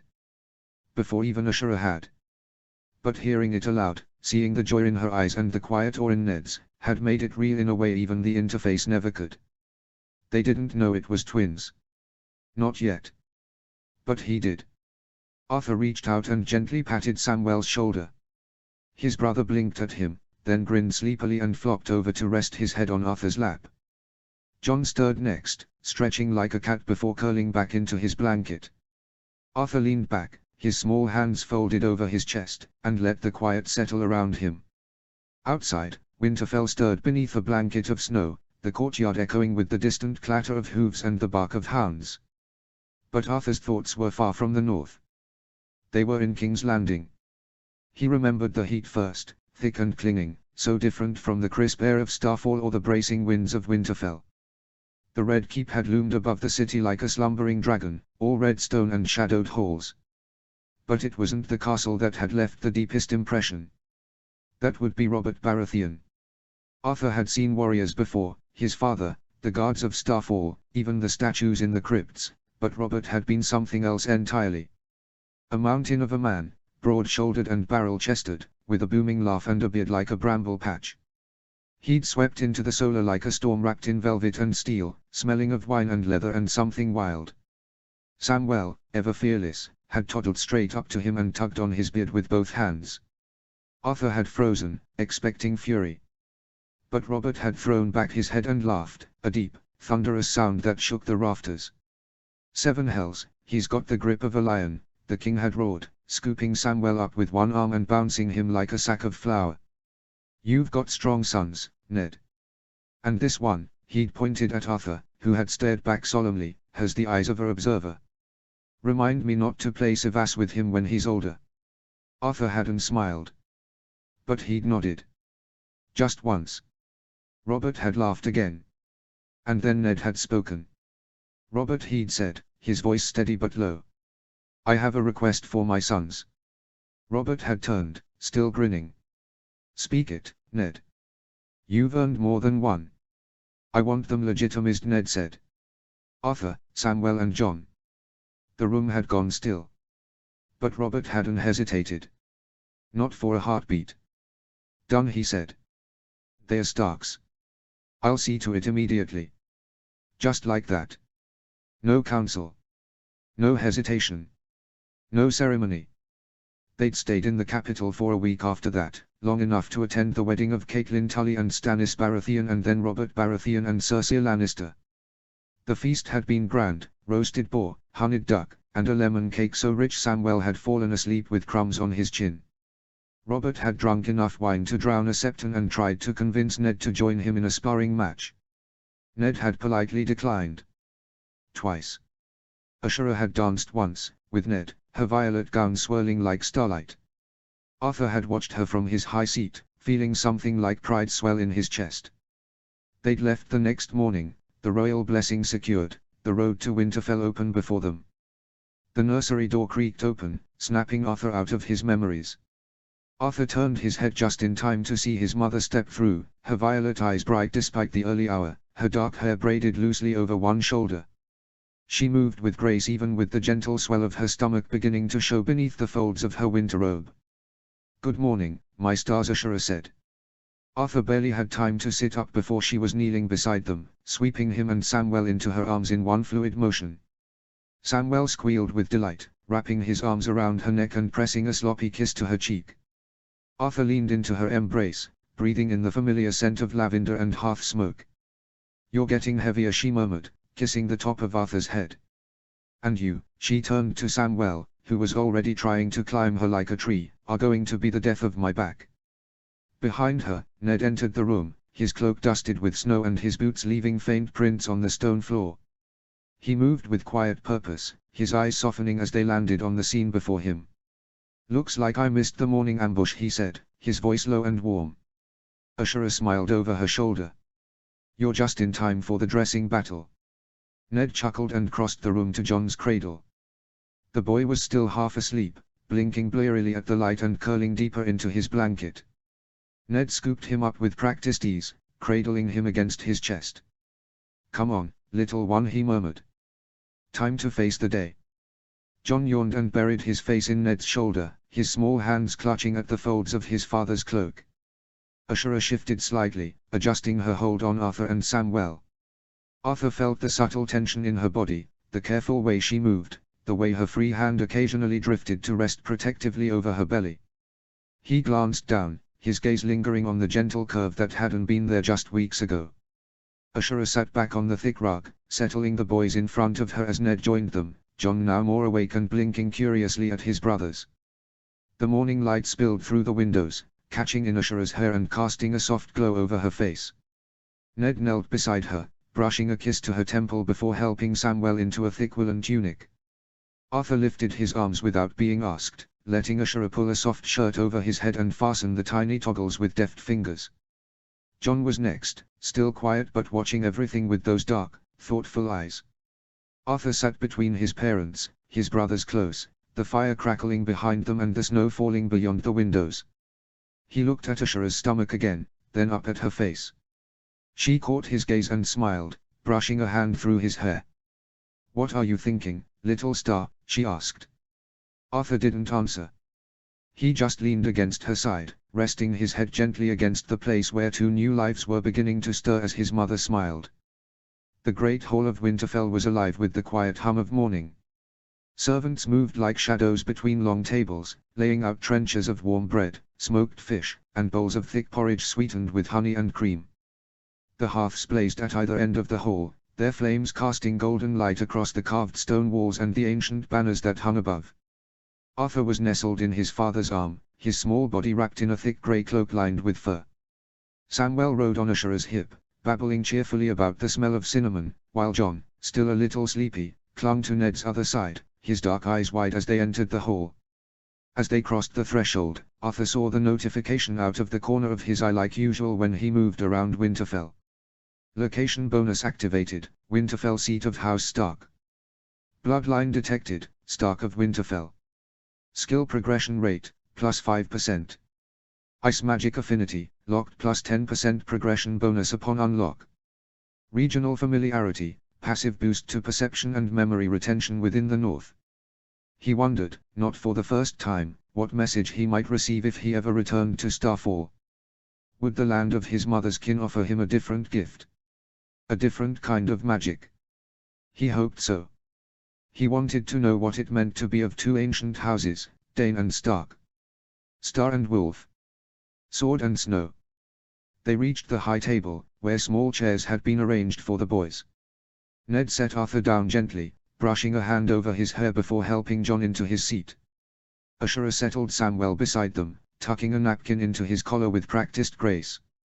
The hall was warm with firelight and the scent of breakfast, smoke, spice, and something sweet. Samwell was already elbow-deep in porridge, humming tunelessly as he smeared honey across his cheeks. Jon, as always, was quiet and focused, spooning his food with the solemnity of a maester. Arthur, however, was still. The moment the platters had been set before them, the familiar shimmer of his interface had flickered to life. Each dish glowed faintly in his vision, soft text hovering just above the surface like steam rising from a hot meal. Honeyed oat porridge. Effect, plus 2% toddler skill acquisition, cognitive, flavor note, warm, comforting, subtly sweet. Arthur blinked. He looked to his left, where Samwell was already halfway through his second bowl. That explained a lot. Samwell had started stringing together words faster than expected. His memory was sharp, and he'd recently begun mimicking the cadence of Ashura's lullabies with eerie precision. Arthur reached for his own bowl and took a bite. The oats were soft, the honey rich, and the warmth spread through his chest like a hearth fire.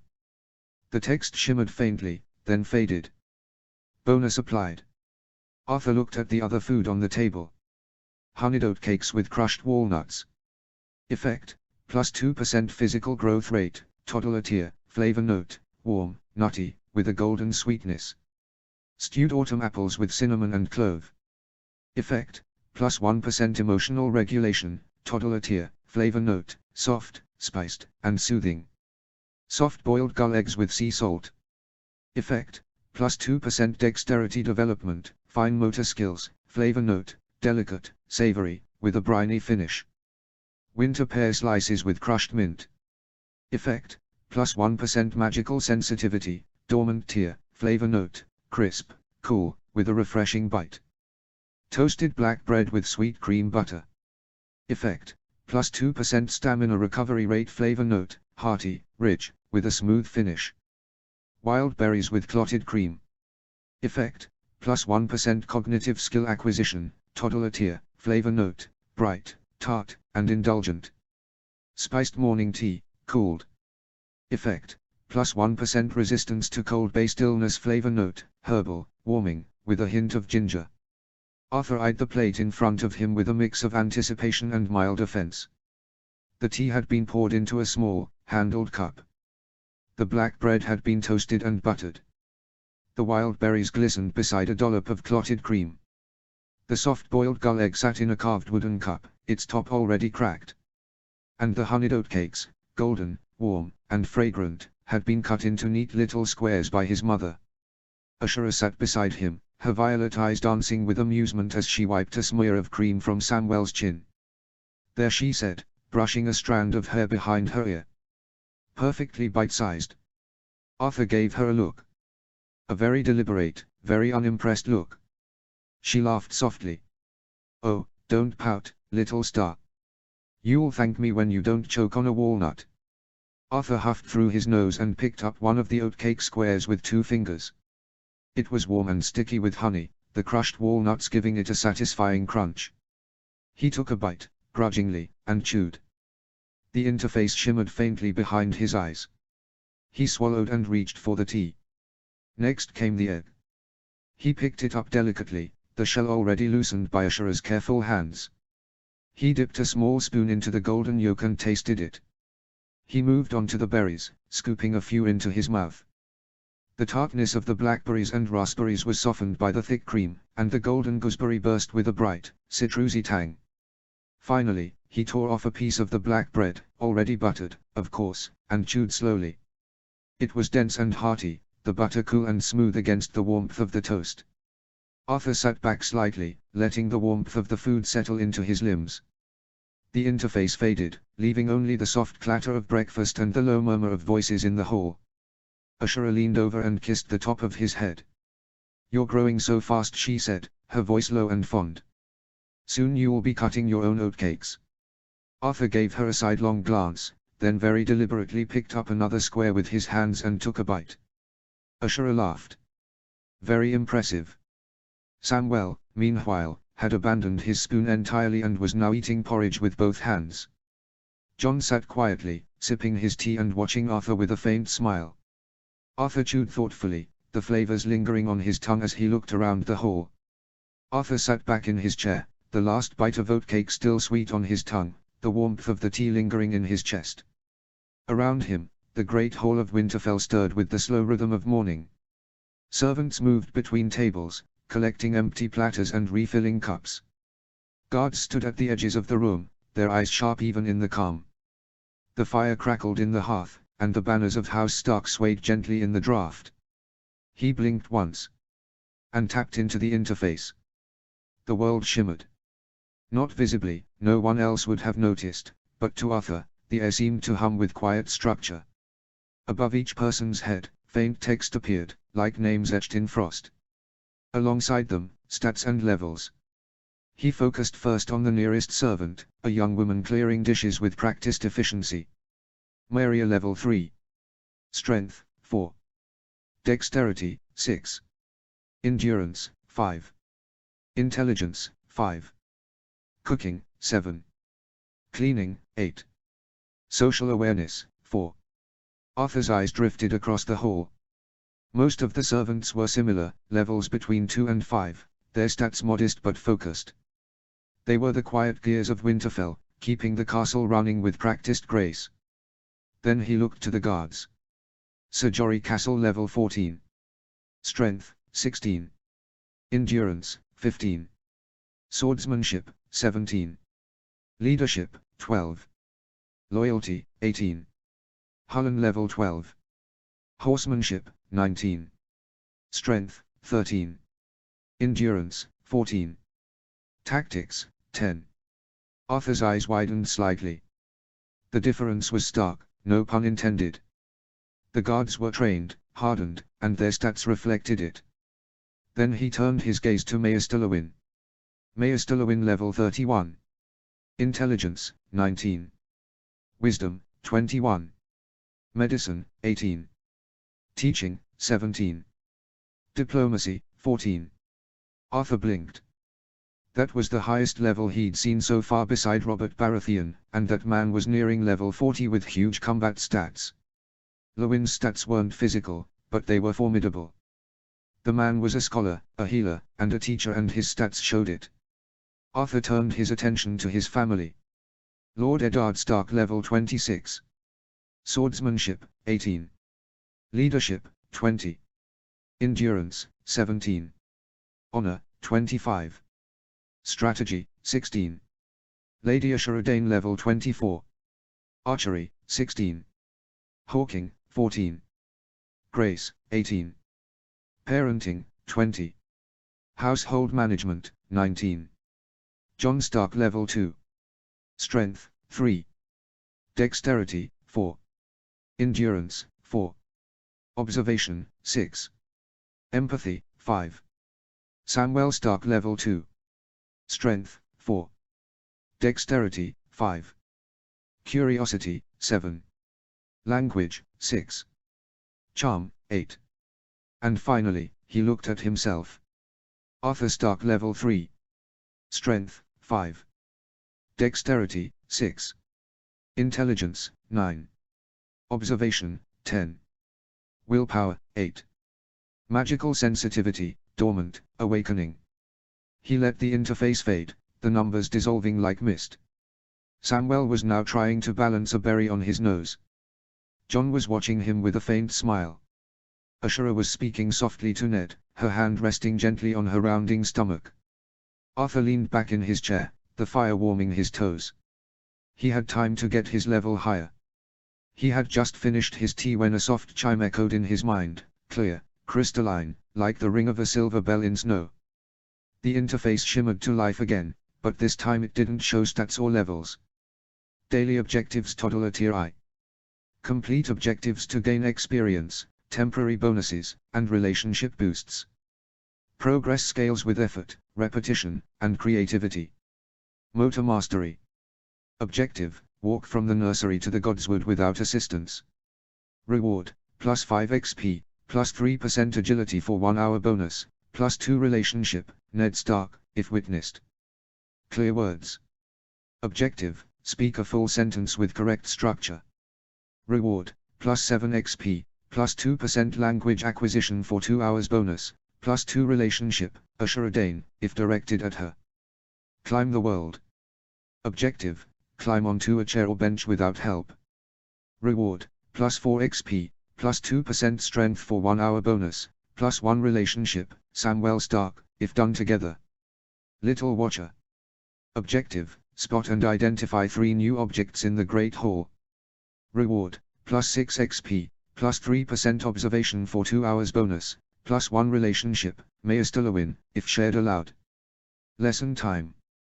Objective: sit through a full lesson with Maestolowin without distraction.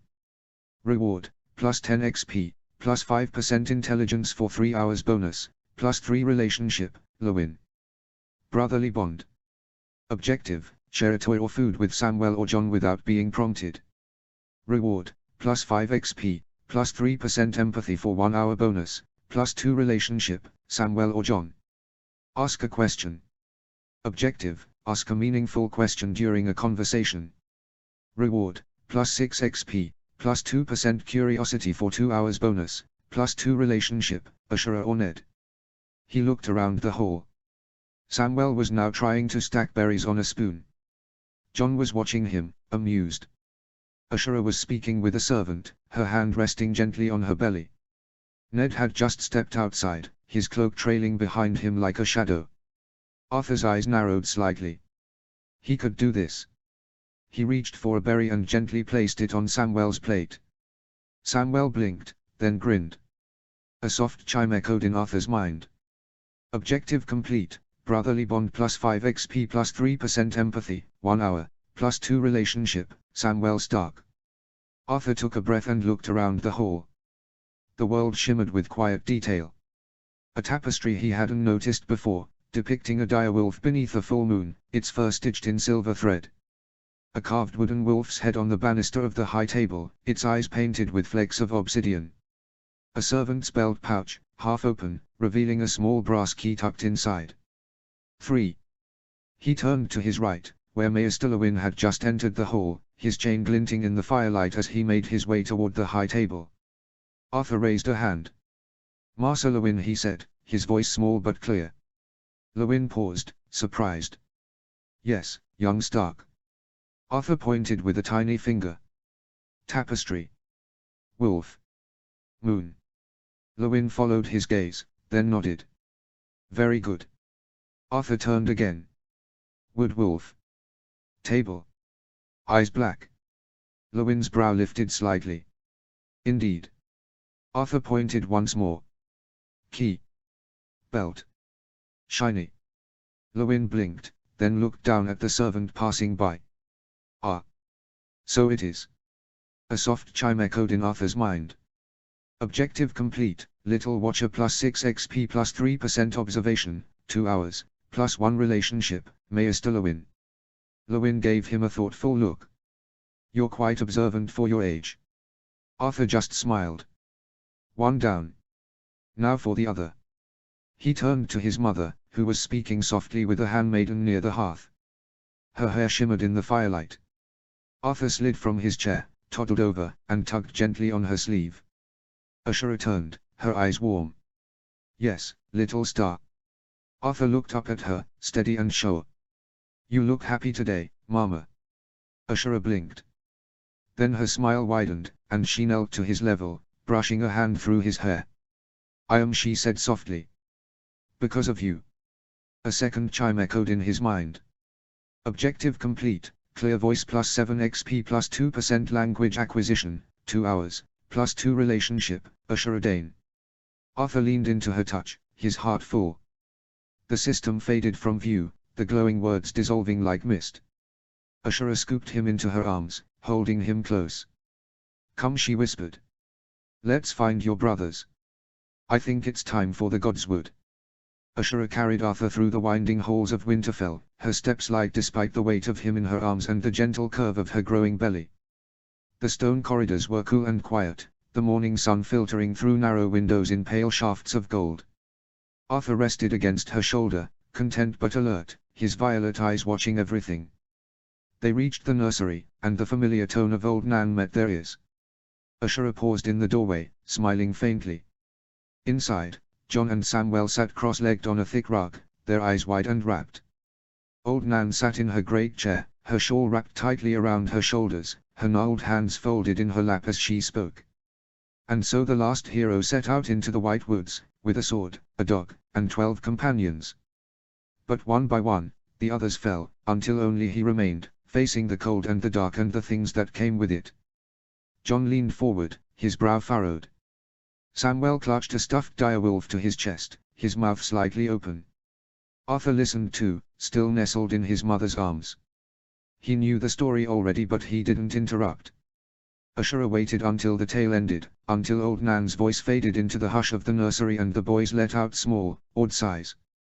Then she stepped forward. "Time to go, little wolves," she said gently. "The Godswood is waiting." Jon looked up and nodded solemnly. Samwell groaned and flopped backward onto the rug. Arthur, however, squirmed in her arms. Ashura raised an eyebrow. "What is it, little star?" Arthur pushed against her shoulder, then twisted and dropped his feet to the floor. He wobbled slightly, then stood straight, chin lifted. "I'll walk," he said. Ashura blinked. Then her lips curved into a smile, one brow arching in quiet amusement. "Will you now?" Arthur nodded, already toddling toward the door with determined steps. Ashura chuckled and bent to scoop up Jon, who wrapped his arms around her neck without protest.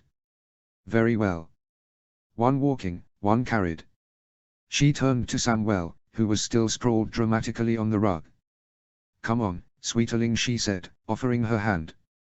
Samwell took it with a sigh, pulling himself upright. "I wanted to hear another story." "You'll get another later," Ashura promised, brushing his curls from his forehead. "The gods are waiting." They stepped into the hall, the cold stone floor cool beneath their feet. Ashura walked slowly, balancing Jon on one hip and guiding Samwell with her free hand. She reached for Arthur, her fingers brushing his shoulder. He batted her hand away. Ashura blinked again, her brow lifting higher. Arthur didn't look back. He kept walking, his steps small but steady, his jaw set with quiet resolve. Ashura watched him for a moment, then smiled. "Very well," she murmured. "Lead the way, little wolf." His small boots tapped softly against the floor, his balance still uncertain but his will unshakable. He stumbled once, twice, but each time he caught himself, arms flailing, breath held, and then continued forward without a word. Behind him, Ashura followed at a measured pace, Jon resting quietly in her arms, his dark eyes watching the world with quiet curiosity. Samwell toddled beside her, one hand in hers, the other clutching a small wooden direwolf. Ashura said nothing as Arthur wobbled again, her hand half lifting in instinct before she let it fall. She watched him with a quiet smile, her expression a blend of pride and amusement. The doors to the Godswood stood open, the scent of pine and damp earth drifting through the corridor like a memory. Arthur stepped through first, the chill of the morning air brushing his cheeks, the hush of the sacred grove settling around him like a cloak. The Godswood was still. Snow dusted the mossy ground in soft patches, and the black pool at the center reflected the red leaves of the great weirwood like blood in water.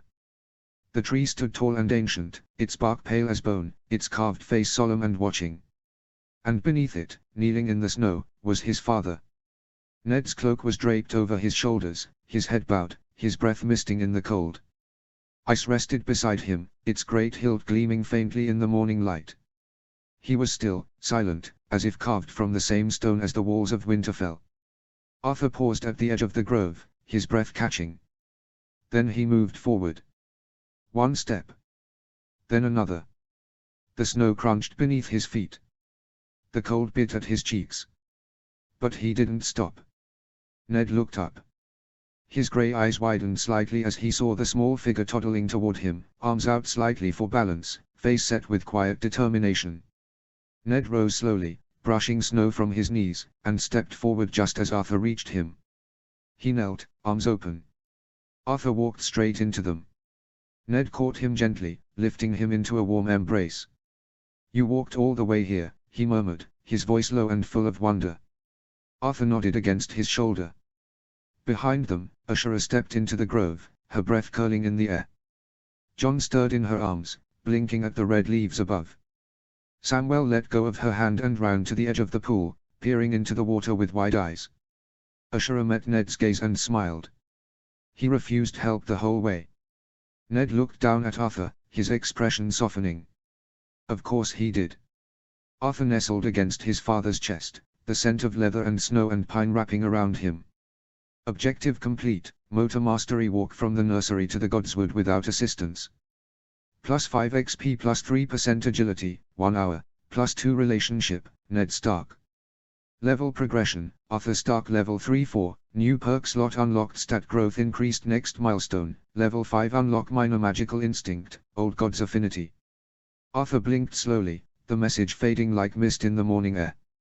He turned his head slightly, watching as Samwell crouched by the black pool, his chubby fingers tracing ripples across the surface. Jon knelt beside him, silent and still, his reflection staring back at him with solemn eyes.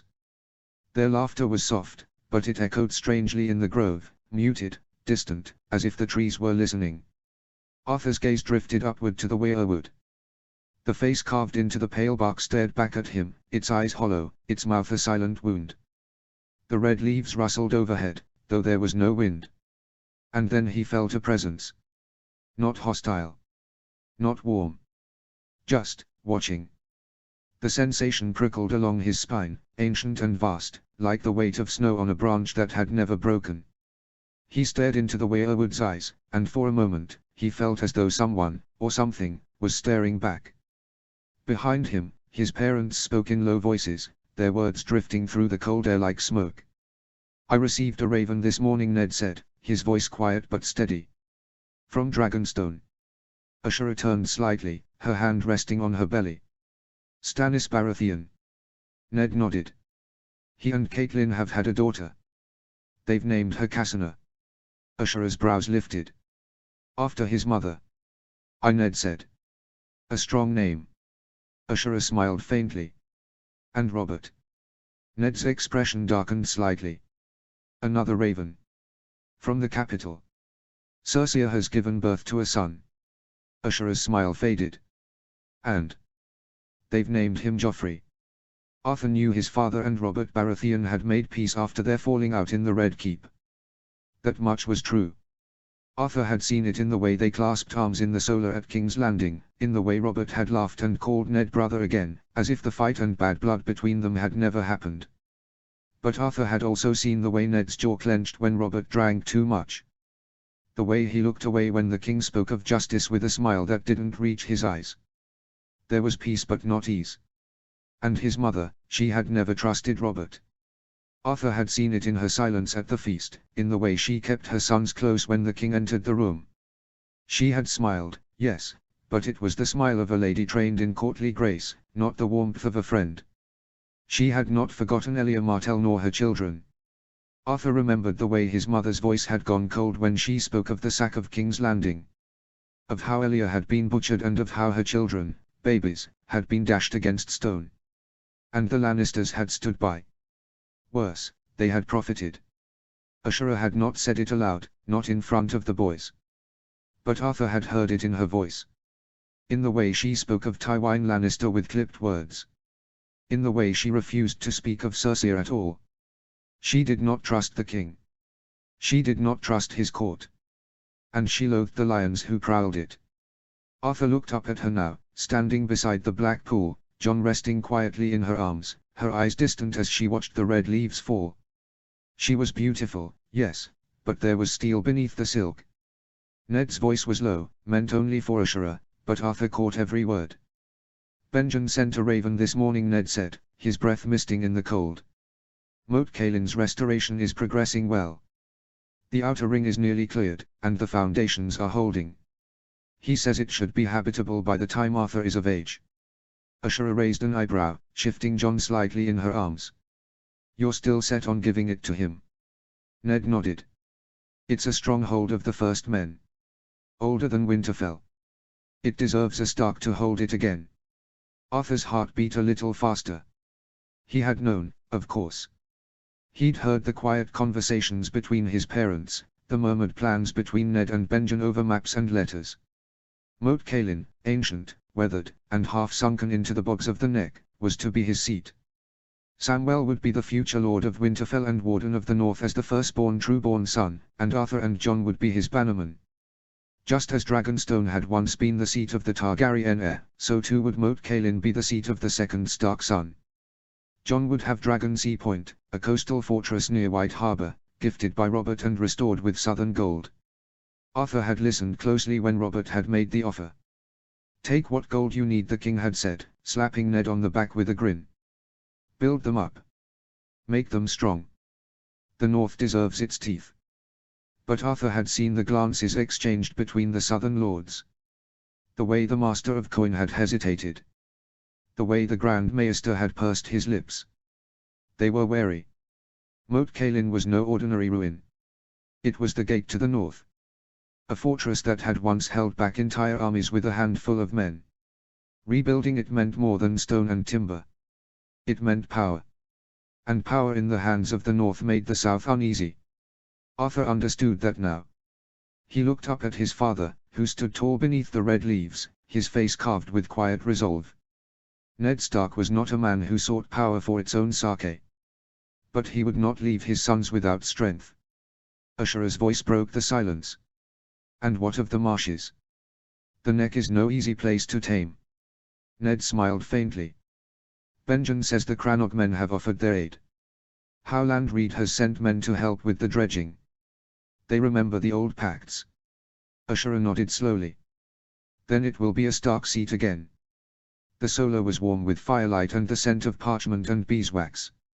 Shelves lined the walls, heavy with tomes and scrolls, and a large table stood at the center of the room, its surface already prepared with slates, chalk, and a small stack of illustrated books. A brazier crackled in the corner, warding off the chill that crept through Winterfell's stone bones. Arthur entered the room with Jon and Samwell at his side, Maester Lewin waiting patiently by the table, his chain of office glinting in the firelight. The Maester gave them a small nod of welcome, his lined face kind but expectant. Arthur's eyes flicked to the chair nearest the table. It was tall. Too tall for a toddler. But he didn't hesitate. He reached up, grabbed the edge with both hands, and began to climb. His boots scraped against the wood. His arms strained. Samwell let out a soft gasp behind him, and Jon stepped forward as if to help, but Arthur shook his head and kept going. With a final grunt, he pulled himself up and plopped into the seat with a thud, his legs dangling above the floor. A soft chime echoed in his mind. Objective complete, climb the world plus 4 XP plus 2% strength, 1 hour. Arthur allowed himself a small, satisfied smile. Samwell clapped. You did it. Arthur nodded solemnly. I did. Jon climbed into his own seat with quiet ease, and Samwell scrambled up with a bit of help from Lewin, who chuckled softly as he adjusted the boys' slates and handed out small sticks of chalk. Today, Lewin said, we'll begin with letters. Then we'll move on to the names of the great houses of Westeros. Arthur sat up straighter, chalk in hand. He could feel the lesson time objective pulsing faintly in the back of his mind, like a candle waiting to be lit. He focused. Lewin began with the letter A, drawing it carefully on the slate. A is for Arin, he said. The Falcon of the Vale. Arthur copied the letter with care, his strokes deliberate. He didn't rush. He didn't fidget. He listened. B for Baratheon. C for Casterly Rock. D for Dane. He glanced at Samwell, who was humming softly as he drew a very round B. John was quiet, his letters neat and small. Arthur kept going. And when Lewin moved on to the great houses, Arthur leaned forward, absorbing every word. Objective complete, lesson time plus 10 XP plus 5% intelligence, 3 hours, plus 3 relationship, Maester Lewin. The chime was quieter this time, like a nod of approval. Arthur sat back, satisfied. But he wasn't done. He waited until Lewin paused to take a sip of tea, then raised his hand. The Maester blinked, surprised. Yes, Arthur. Arthur's voice was clear, if a little soft. Why do the Lannisters use a lion if there are no lions in the Westerlands? Lewin blinked again. Then he smiled. A very good question, he said. The lion is a symbol of power, not presence. The Lannisters chose it to represent their strength, their pride, and their ambition. Much like the dragon for House Targaryen, though dragons are long gone. Arthur nodded slowly, filing the answer away. Another chime. Objective complete, ask a question plus 6 XP plus 2% curiosity, 2 hours, plus 2 relationship, Maester Lewin. Lewin turned to the others. Does anyone else have a question? Samwell raised his hand. Why don't we have a lion? Because we have a wolf, John said quietly. Arthur smiled. The lesson continued, but Arthur was already leaning back in his chair, his objectives complete, his mind humming with quiet triumph. Samwell, who had been unusually quiet for the last few minutes, suddenly raised his hand. Maester Lewin, he asked, his voice small but curious. Yes, Samwell. Why don't we have direwolves, he asked. Like the old Starks did. The ones in the stories. Lewin paused, his expression thoughtful. Direwolves have not been seen south of the wall in many generations. Some say they are extinct. Others believe they still roam the far north, beyond the wall. Samwell frowned. But Mama said we did. That we had them before. Arthur nodded. We did. The old kings. The first Starks. They rode with direwolves at their side. They are still out there, John said suddenly, his voice quiet but certain. Beyond the wall. Arthur turned to look at him. John's eyes were fixed on the fire, his hands folded in his lap. I'll go there someday, he said. Past the wall. I'll find them. And I'll bring back direwolves for all of us. Samwell's eyes lit up. Really? John nodded. One for each of us. Arthur tilted his head. You'd need 3. Maybe more. John looked at him. I'd bring back a whole pack. A silence settled over the room, not heavy, but full of something unspoken. A dream. A promise. Then Lewin cleared his throat gently. The lands beyond the wall are dangerous, John. Wildlings, harsh weather, and worse things still. It's not a place for children. John didn't flinch. I won't be a child forever. Lewin gave him a long look, then sighed. No, I suppose you won't. Arthur turned back to his slate and began to draw, not letters this time, but a shape. A wolf. Large, with long legs and sharp ears. Its eyes were dark, and its fur was thick. A direwolf. The sun had dipped low behind the walls of Winterfell, casting long shadows across the stone corridors and bathing the keep in the soft amber glow of early evening. The scent of roasting meat and fresh bread drifted faintly through the halls, a quiet herald of the coming meal. Ashura moved silently through the corridor, her violet gown trailing behind her. She paused just outside the boys' room, one hand resting lightly on the doorframe. The door was slightly ajar, and the soft murmur of voices drifted out. Inside, the fire crackled low in the hearth, casting a warm glow over the room. Old Nan sat in her great chair by the fire, her shawl wrapped tightly around her shoulders, her eyes half-lidded but watchful. Her gnarled hands rested on her lap, and her expression was one of quiet amusement. On the thick rug before her, Arthur sat cross-legged, a large book open in his lap. The tome was nearly half his size, its pages thick and yellowed with age. He squinted at the words, his small finger tracing each line with slow determination. The wolf, ran, through, the, snow. John sat beside him, listening intently, his dark eyes fixed on the page. Samwell lay on his stomach, chin in his hands, kicking his feet in the air as he followed along. Arthur paused, frowning at the next word. How old? He glanced at old Nan, who gave him a small nod of encouragement. Arthur took a breath. Howled, at the moon. Samuel clapped. You did it. Arthur gave a small, triumphant smile, then turned the page, slowly, carefully, as if the book might crumble in his hands. Ashura watched from the doorway, her heart full. Old Nan caught Ashura's eye and gave her a knowing smile.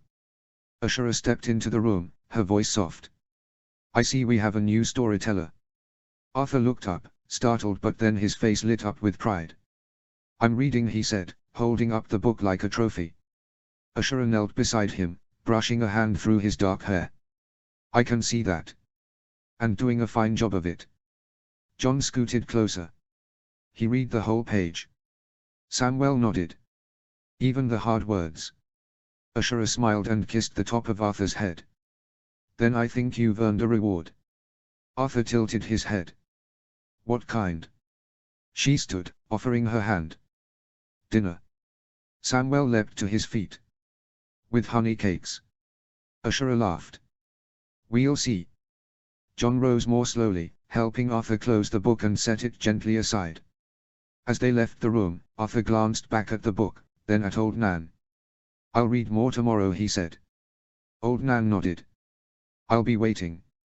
Ashura entered with her sons in tow, her hand resting lightly on Arthur's shoulder as they crossed the threshold. John and Samuel walked beside her, their cheeks flushed from the fire and the excitement of the day. Arthur's steps were steady, his chin lifted just slightly higher than usual. Ned was already seated at the high table, speaking quietly with Maester Lewin and Sir Roderick. He looked up as they approached, his expression softening as his gaze fell on his family. Ashura guided the boys to their seats, helping Samuel into his chair and brushing a few crumbs from John's tunic before smoothing Arthur's hair with a gentle hand. Once they were settled, she took her place beside Ned, her violet eyes bright with quiet pride. You'll never guess what your son was doing before supper, she said, her voice low but warm. Ned raised an eyebrow, glancing at the boys. Which one? Ashura smiled. Arthur. Ned turned to his second son, who was now carefully tearing a piece of bread and dipping it into a small bowl of honeyed cream. Oh, he asked. And what was he up to this time? Reading, Ashura said. To his brothers. From one of the old storybooks. Ned blinked. Reading. Struggling, Arthur muttered, not looking up. Trying, Ashura corrected gently. And succeeding. He read a full page aloud. Even the hard words. Ned leaned forward slightly, his eyes narrowing with interest. Is that so? Arthur nodded, still focused on his bread. The wolf ran through the snow. Howled at the moon. Samuel beamed. He read it all. Even the word howled. John gave a small nod. He didn't stop, even when it was hard. Ned looked at Ashura, then back at Arthur. That's no small thing. Arthur shrugged, but his ears turned pink. Ned reached over and ruffled his hair. I'm proud of you. Arthur looked up at that, his eyes wide, and for a moment, his face lit with something quiet and fierce. Ashura watched them, her hand resting on her belly, and smiled. The boys turned back to their food, their chatter soft and contented. Inside the bedchamber, the fire had burned low, casting a soft amber glow across the stone floor and the tangle of clothes strewn across it, boots, belts, a violet sash, and the dark wool of a stark tunic. Ashura lay nestled beneath the furs, her dark hair spilling across the pillow like ink. Her skin was warm from the fire and the closeness of her husband, her breath slow and even as Ned pressed a kiss to her bare shoulder. She smiled, eyes half-lidded. If we keep going like this, she murmured, I'll be carrying little Starks every year until I'm grey. Ned chuckled low in his throat, his voice rough with affection. Would that be so terrible? Ashura turned her head slightly, her smile deepening. You'd like that, wouldn't you?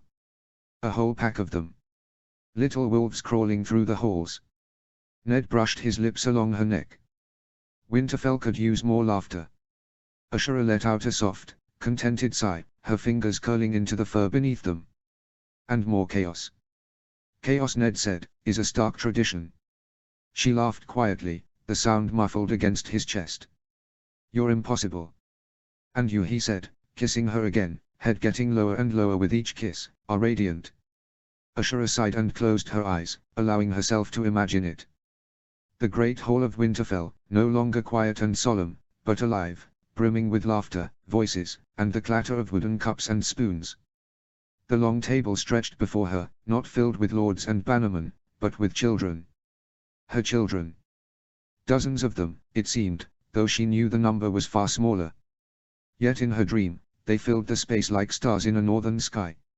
Some bore the dark brown hair and grey eyes of the Starks, solemn and sharp-eyed, their voices low and thoughtful.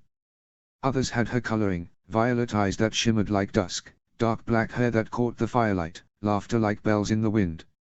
Arthur sat near the head of the table, older now, his posture straight, his voice calm as he helped a younger sibling cut their meat. Samwell was beside him, animated and bright, telling a story with wild gestures that made the others giggle. Jon sat across from them, quieter, but smiling, his eyes soft as he listened. Further down, a girl with Ashura's eyes and Ned's quiet strength leaned over a book, sharing it with a younger brother who clung to every word. Another child, barely more than a toddler, was trying to sneak a honey cake from a platter, only to be caught by a sister with a knowing smirk. The hall rang with joy. Ashura stood at the far end of the table in her vision, her hand resting on Ned's arm. He looked older, but not weary.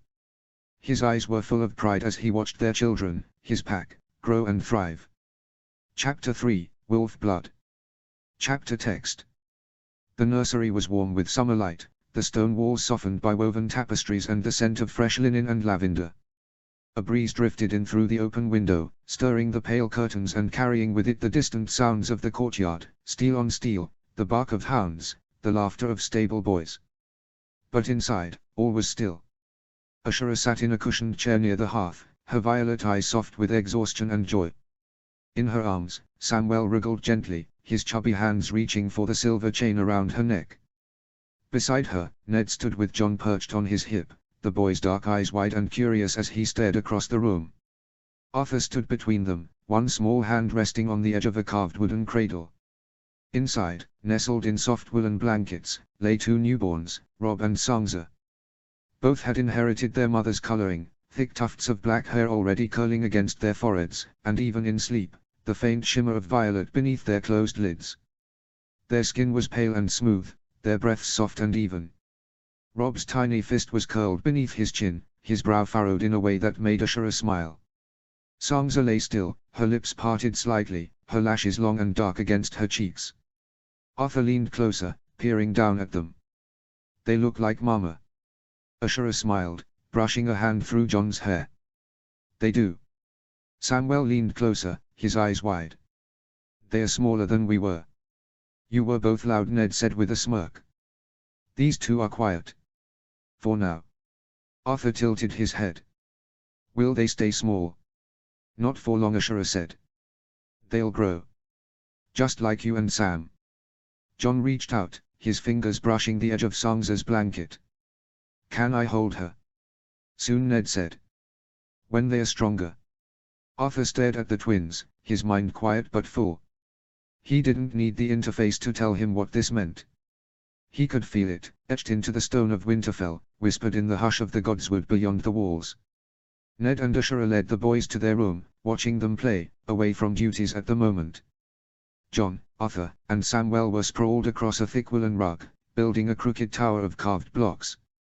Samwell kept knocking it over with delighted squeals, while Arthur patiently rebuilt it, his brow furrowed in quiet determination. Jon, ever the observer, added pieces with careful precision, balancing each one like a maester stacking scrolls. Ashura sat by the window, her long black hair braided loosely down her back, her violet eyes watching her sons with a quiet, wistful smile. Beside her, Ned stood with arms folded, his gaze flicking between the boys and the open doorway, where Maester Lewin had just entered, a small bundle of letters in hand. "Ravens from the south," Lewin said, offering the sealed parchments to Ned. "3 arrived this morning." Ned took them with a nod, his fingers already moving to break the first seal. Ashura leaned closer, curiosity blooming behind her calm expression. The first letter bore the wax of the citadel. Ned scanned it quickly, then passed it to Ashura. The citadel has declared summer has begun. Ashura exhaled softly, her gaze drifting to the window. Let's hope it lasts longer than the last one. Ned tilted his head. You mean the false summer? Ashura gave a small nod. 2 months of warmth in 281 AC. Just enough to melt the snow and give the south hope. Then the snows returned, harder than before. That was the year before Robert's rebellion, Ned said quietly. Ashura's eyes darkened slightly. And the year everything changed. The second letter was from Lord Wiman Mandaly of White Harbour, routine matters of trade and grain, nothing urgent. Ned set it aside. Then came the third. Ashura's fingers stilled as she saw the seal, House Dane of Starfall. Her mother's hand. She took the letter gently, breaking the seal with care. Her eyes moved quickly over the page, and as she read, her expression shifted, first still, then sorrowful. Ned noticed immediately. What is it? Ashura's voice was soft, but steady. My brother Edric. Ned's brow furrowed. His. Gone, she said. He died a few days ago from fever. It took him quickly. Ned placed a hand on her shoulder, grounding her. Ashura swallowed. But his wife, she gave birth to a son. A boy. They named him Edric after him. Ned was silent for a moment. I'm sorry. Ashura nodded, her eyes distant. He was the last of my brothers.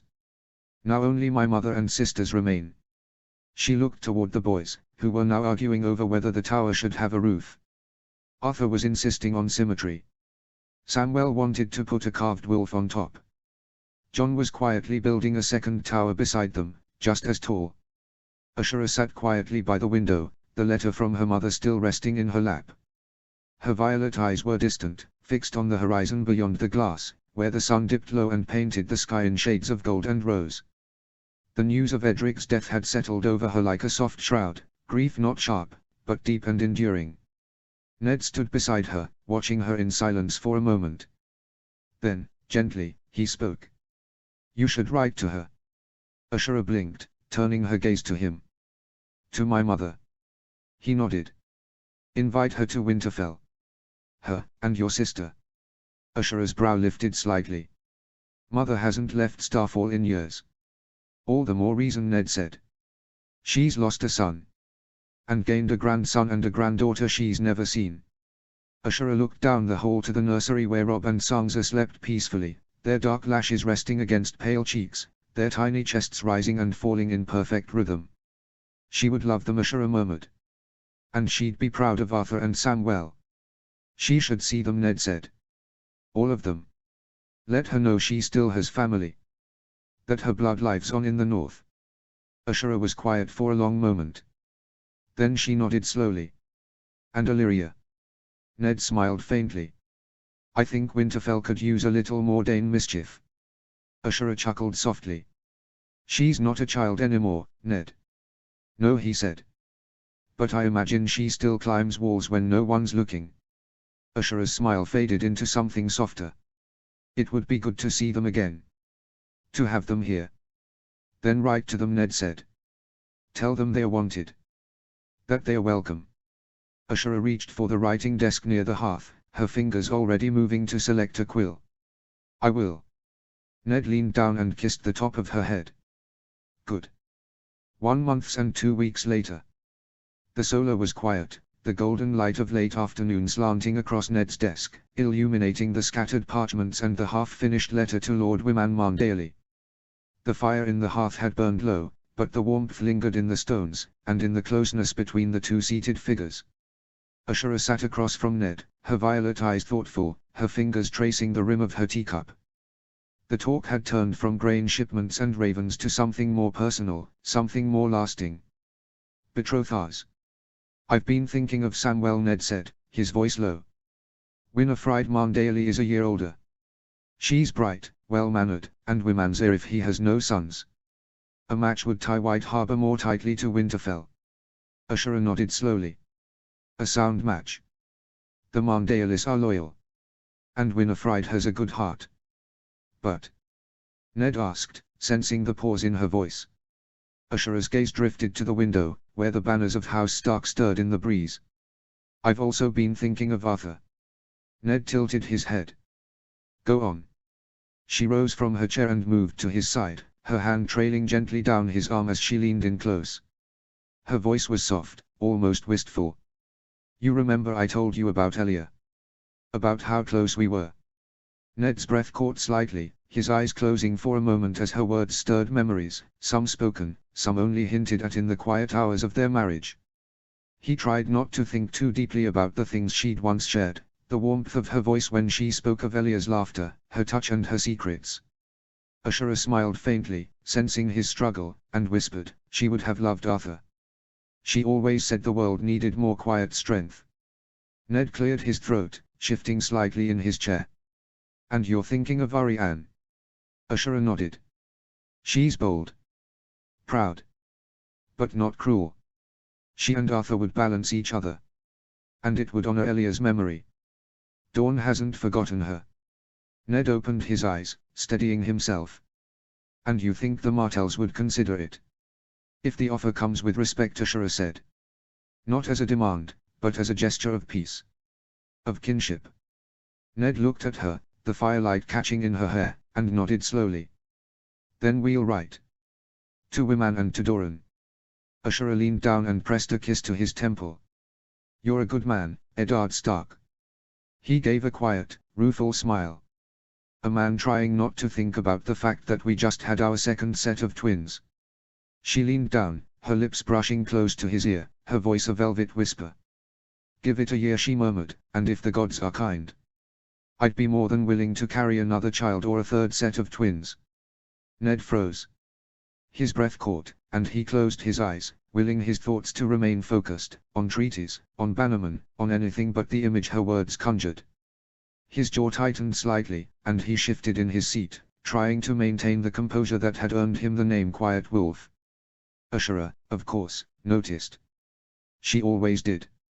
A slow, knowing smile curved her lips as she straightened, her violet eyes gleaming with mischief.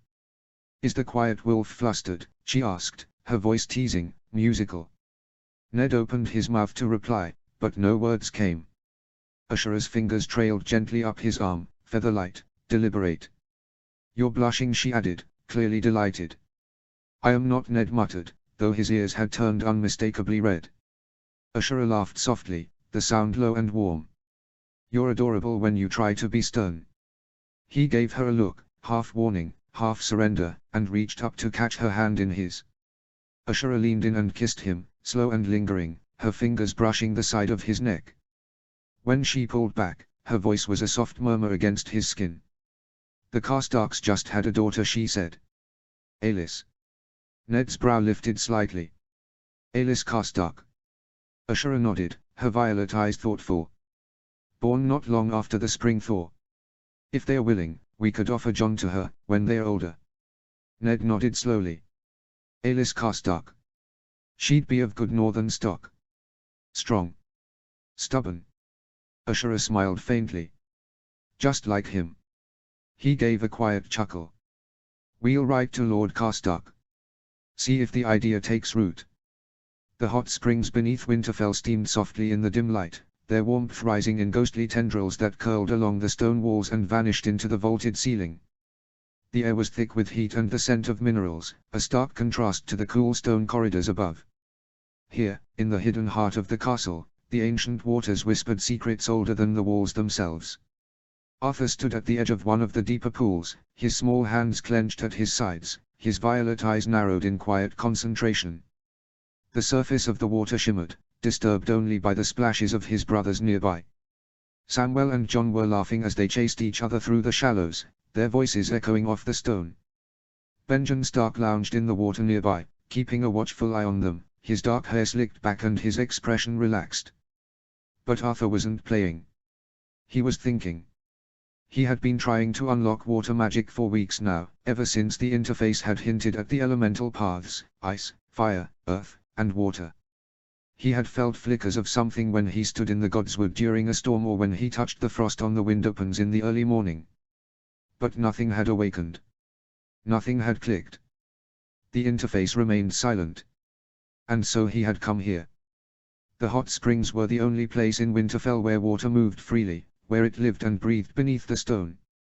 But even in summer, the air outside was cold, and the water, though warm at first, sapped the strength from his limbs if he stayed too long. His parents had made it clear, no lingering and no risks. He stared into the water, watching the ripples dance across the surface.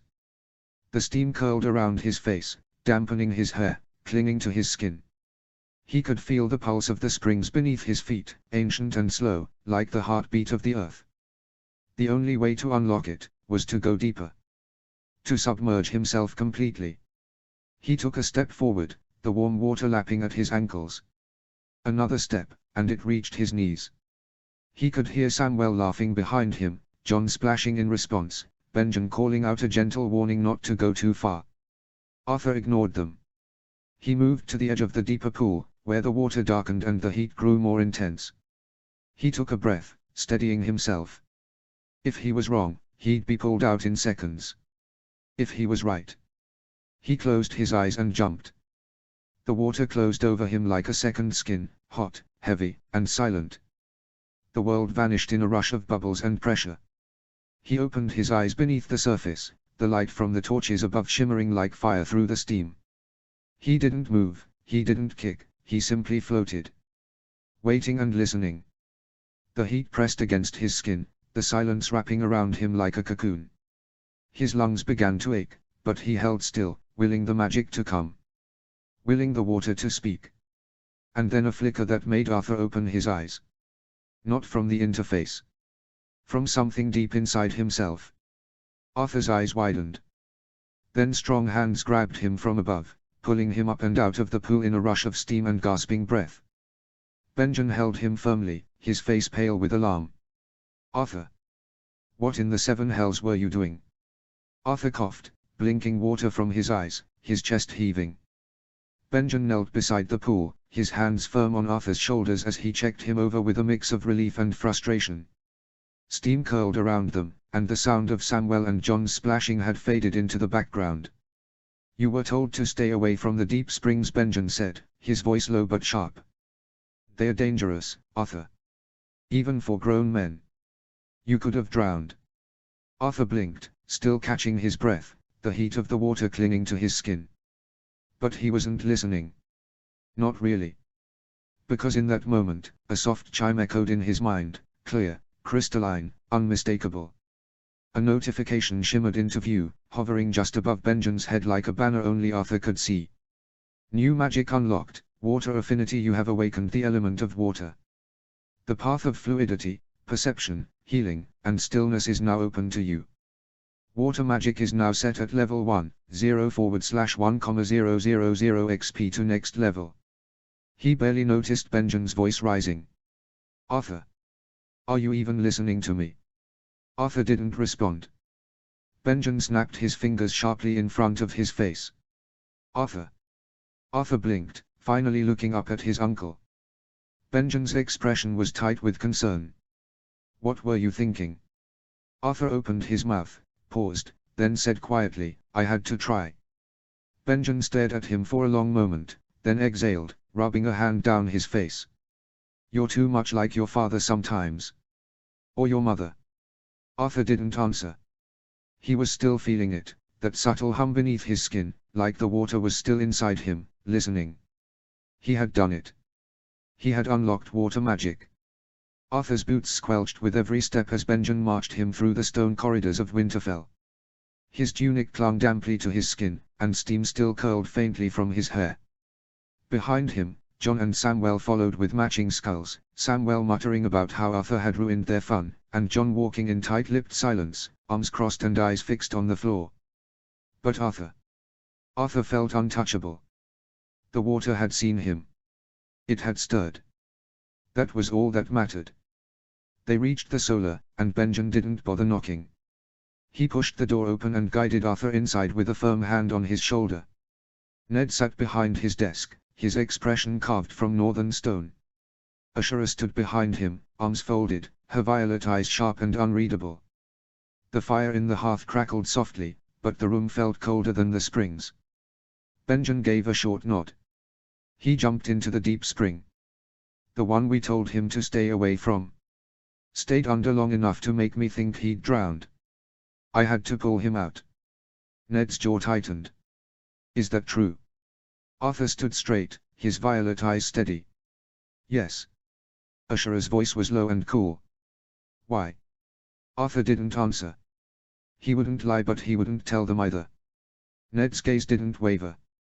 You disobeyed a direct order. You put yourself in danger. You frightened your uncle. And you ruined the time your brothers were meant to enjoy. John and Samuel stood just inside the doorway, still dripping, still glaring. Ashura stepped forward, her voice sharper now. You're not invincible, Arthur. You're a child. And you will not act like you're above the rules of this house. Arthur didn't flinch. He didn't argue. He simply stood there, silent and unmoved. That, more than anything, seemed to frustrate them. Ned leaned back in his chair, his voice flat. You're confined to your rooms for a week. No lessons, no Godswood, no nursery. And you're barred from the springs for a month. Arthur blinked once. A month. That stung more than he expected. Arthur gave a small nod, accepting the sentence without protest. He turned and walked out of the solar, his wet boots echoing down the corridor. The heavy door to the solar clicked shut behind Benjen, leaving only the soft crackle of the fire and the distant echo of retreating footsteps. The tension that had hung in the room like a drawn bowstring slowly began to loosen. Ashura exhaled deeply, her arms still folded across her chest. Her violet eyes lingered on the door for a long moment before she shook her head and muttered under her breath, so much for Arthur being the mature and responsible one. Ned glanced up at her, one brow raised. She moved to the window, brushing a hand through her dark hair as she stared out at the courtyard below. He's not even 3, she said, her voice low, laced with a mix of exasperation and reluctant awe. And yet sometimes he speaks and moves like he's lived a dozen lives. Ned leaned back in his chair, his fingers steepled. He's always been different. Ashura turned to face him, her expression softening but not losing its edge.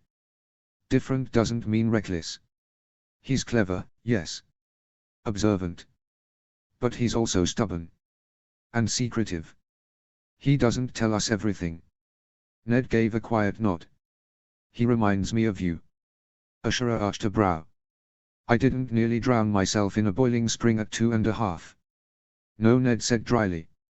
You just climbed the cliffs of Starfall barefoot to prove a point. Ashura's lips twitched despite herself. That was different. Ned smiled faintly, then let the silence settle between them again. The fire popped softly, casting flickering shadows across the stone floor. He's testing boundaries, Ashura said at last. Trying to find where the edge is. And he's not afraid of falling off it. Ned's voice was quiet. Then we'll have to teach him where the edge is. Before he finds it the hard way. Ashura nodded slowly, her gaze distant. It's just hard to believe he's still so small. Still so young. He carries himself like someone older. Like someone who's already seen too much. Arthur sat cross-legged on the floor of his room, the stone cool beneath him, the fire in the hearth crackling softly in the corner. The door was shut and locked from the outside. His brothers had long since gone off to play elsewhere, likely in the Godswood or the training yard, leaving him alone with his thoughts and the faint scent of damp wool and lavender soap. He wasn't angry, not really, but he was sulking.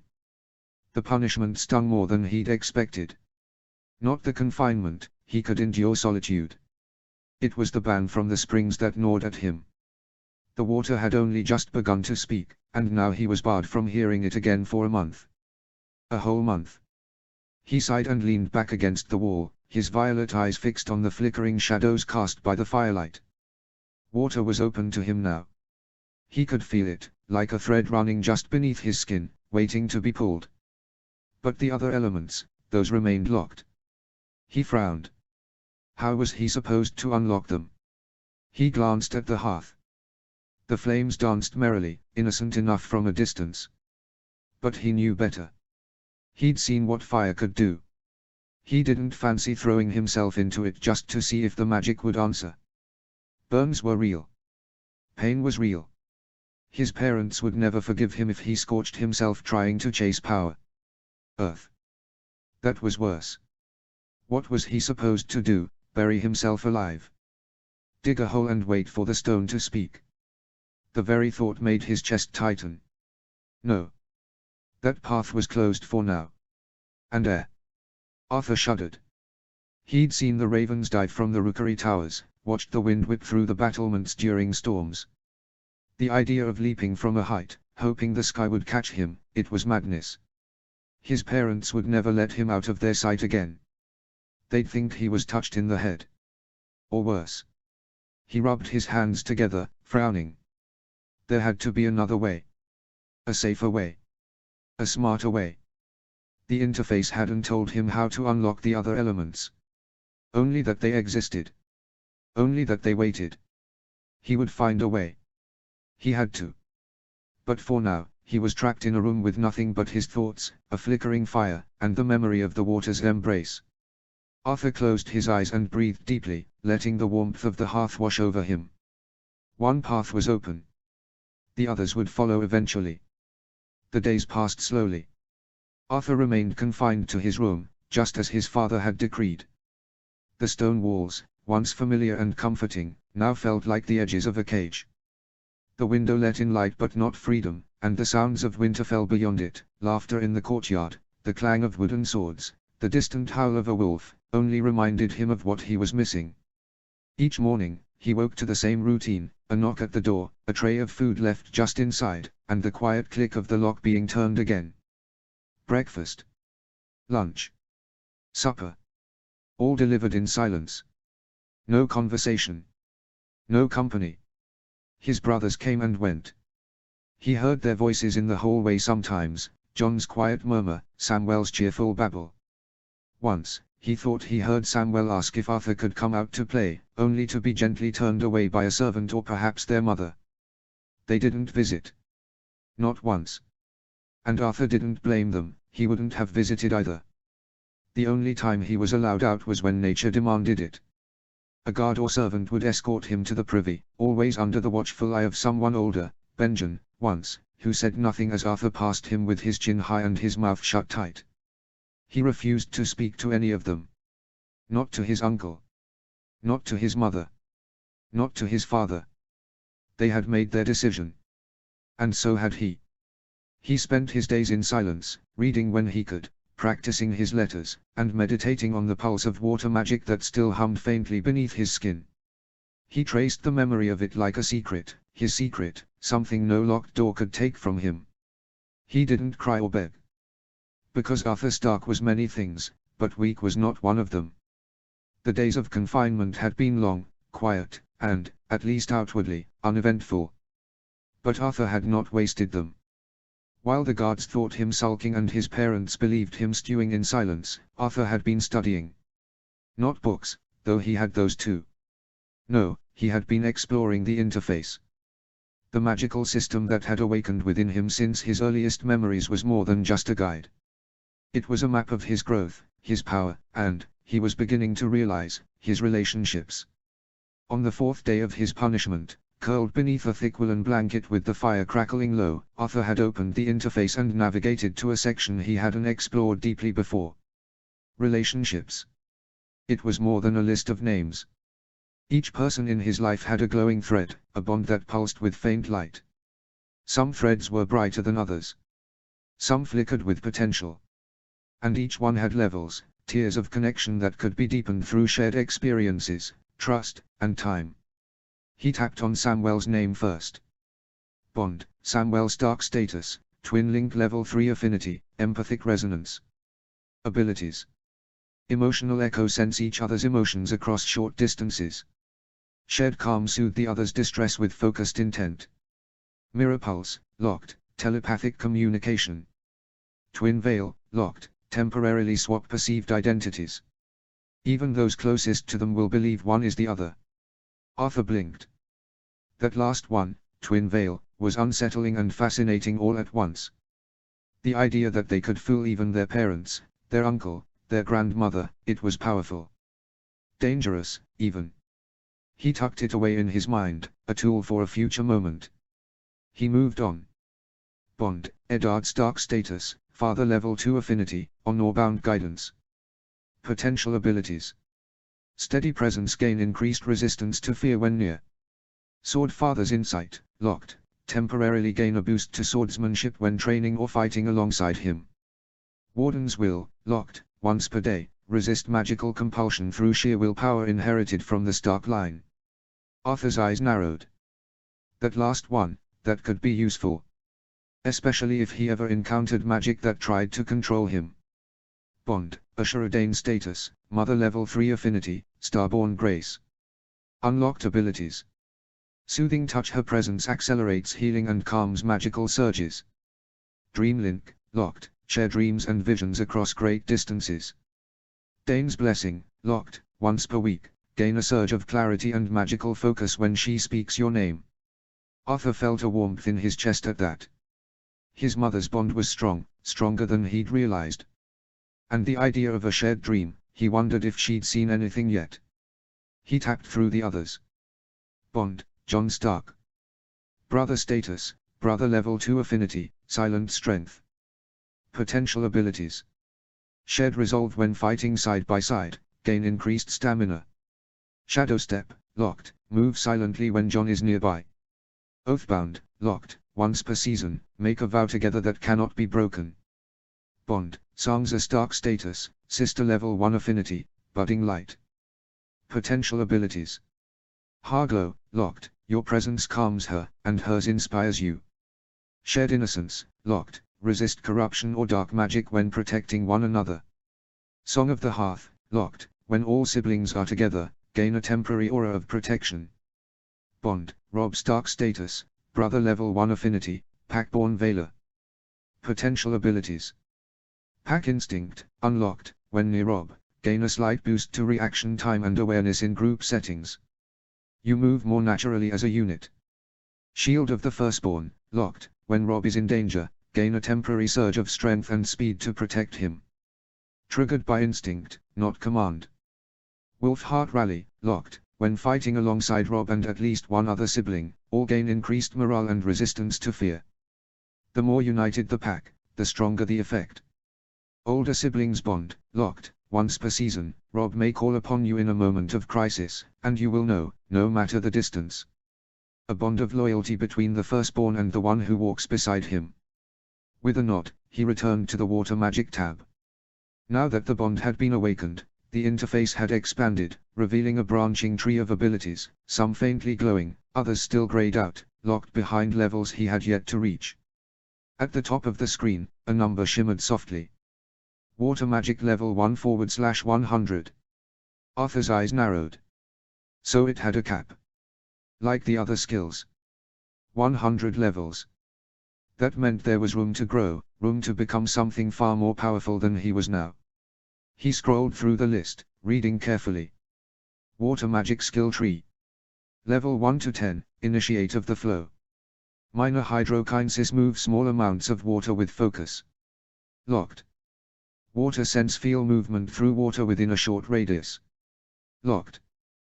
Breath of the Deep, breathe underwater indefinitely. Locked. Healing Waters, accelerate healing while submerged. Locked. Level 11 to 25, Adept of the Current. Waveform, shape water into temporary weapons or shields. Locked. Cold Vein, chill water to ice instantly. Locked. Current Step, move faster when near or within water. Locked. Raincaller, summon a localized rainstorm. Locked. Level 26 to 50, Warden of the Deep. Ice Shaping, create complex ice structures or weapons. Locked. Tidal Pulse, release a concussive blast of water. Locked.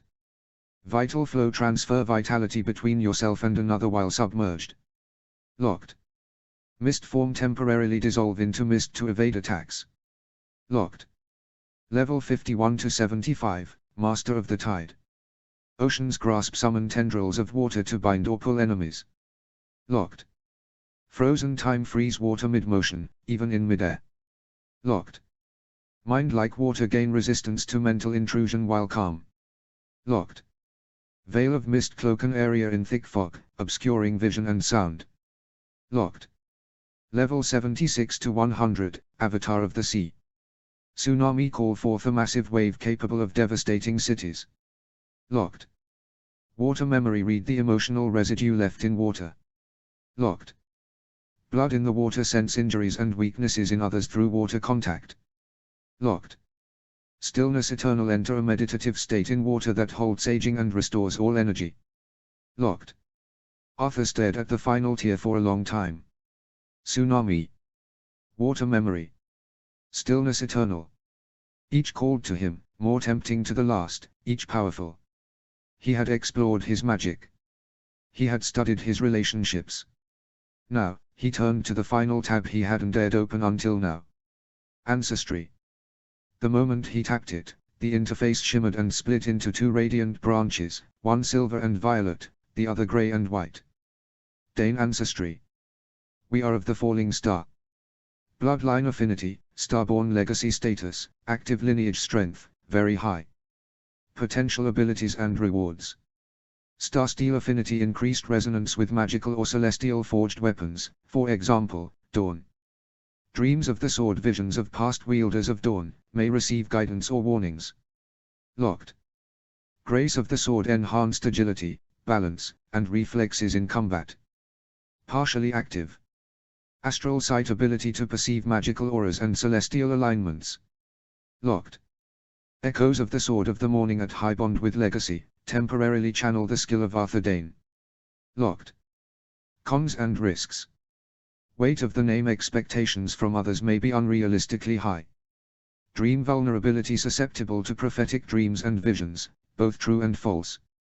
Legacy duel may be challenged by others seeking to claim or test the Dane bloodline. Stark ancestry. Winter is coming.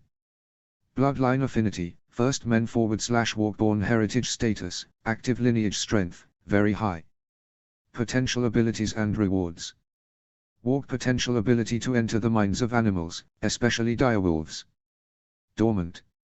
Old gods favor, increased magical sensitivity near werewoods and sacred places. Partially active. Winter's endurance, resistance to cold, fatigue, and fear. Active. Memory of the North, access ancestral memories through deep meditation or werewood communion. Locked. Call of the pack, strengthen all sibling bonds when in danger. Locked. Cons and risks. Wolf's blood, tendency toward impulsiveness, pride, and emotional extremes. Active.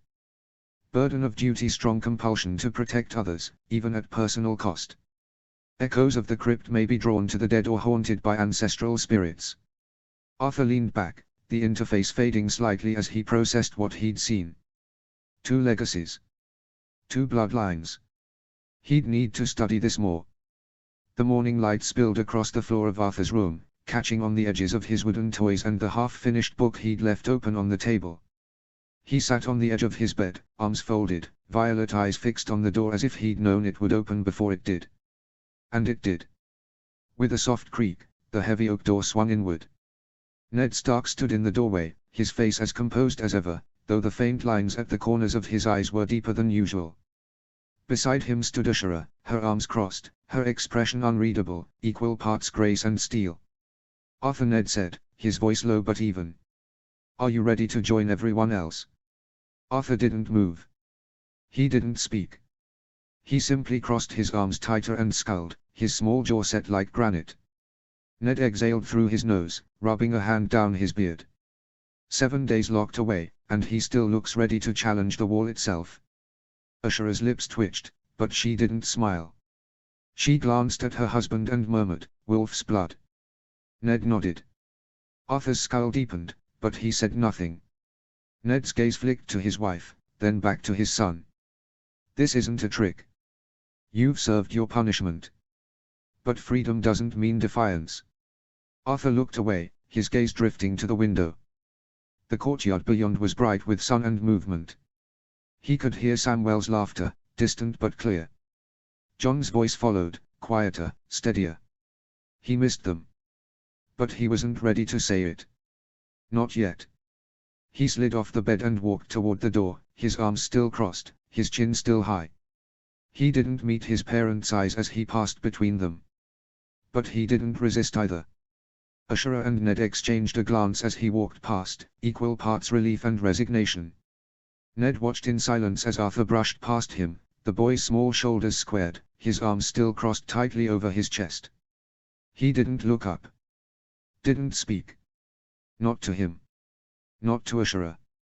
Just kept walking, quiet, proud, and unyielding. Ned sighed, the sound low and heavy in his chest, and turned to watch his son disappear down the corridor. The boy's footsteps were soft, but each one echoed louder in Ned's mind than it had any right to. Ashura stood beside him, her arms still folded, her expression unreadable. But Ned could feel the tension in her posture, the same worry that had taken root in him. He didn't say a word, she murmured. No, Ned said. He didn't have to. He closed the door to Arthur's room gently, then leaned against it, his eyes distant. He's got it, he said quietly. Ashura looked at him. Got what? Ned's jaw tightened. The wolf's blood. Ashura's brow furrowed. You've said that before. What does it mean? Ned didn't answer right away. His eyes were fixed on the stone floor, but his mind was far away, years away. It's what drove Brandon to ride to King's Landing, he said at last. To storm into the Red Keep and demand Roriga come out and die. It's what got him strangled with a noose around his neck while our father burned alive trying to save him. Ashura's breath caught, but she said nothing. It's what made Lyanna run, Ned continued, his voice low. What started a war that killed thousands. It's fire in the blood.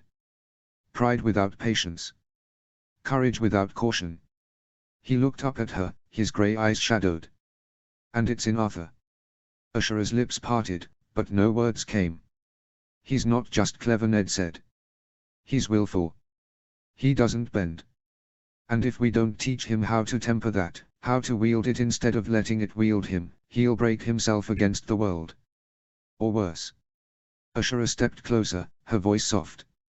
He's still so young. So was Brandon, Ned said. So was Lyanna. Arthur pushed open the heavy doors of the great hall, the iron hinges groaning softly as he stepped inside. The scent of roasted meat and fresh bread filled the air, mingling with the low hum of conversation and the occasional clatter of cutlery on trenchers. He was still scowling. His boots tapped softly against the stone floor as he walked, arms folded, his violet eyes narrowed beneath a furrowed brow. He hadn't expected to be summoned here so soon after his release. He hadn't expected to feel so exposed. And he certainly hadn't expected what he saw next. At the long table near the dais, John and Samwell were seated side by side, happily tearing into their food, Samwell with a smear of honey on his cheek, John already halfway through a slice of meat pie. They looked up as Arthur entered, Samwell waving with a grin, John offering a small nod. But it wasn't his brothers that made Arthur stop in his tracks. It was the two women seated beside them. One regal, silver-haired, and composed, her violet eyes sharp as cut glass. The other younger, with a mischievous glint in her gaze and a braid slung over one shoulder, her posture relaxed but alert. His grandmother and youngest aunt. Arthur blinked, his skull faltering for the first time all morning. Viola raised a single elegant eyebrow, setting down her goblet with deliberate grace.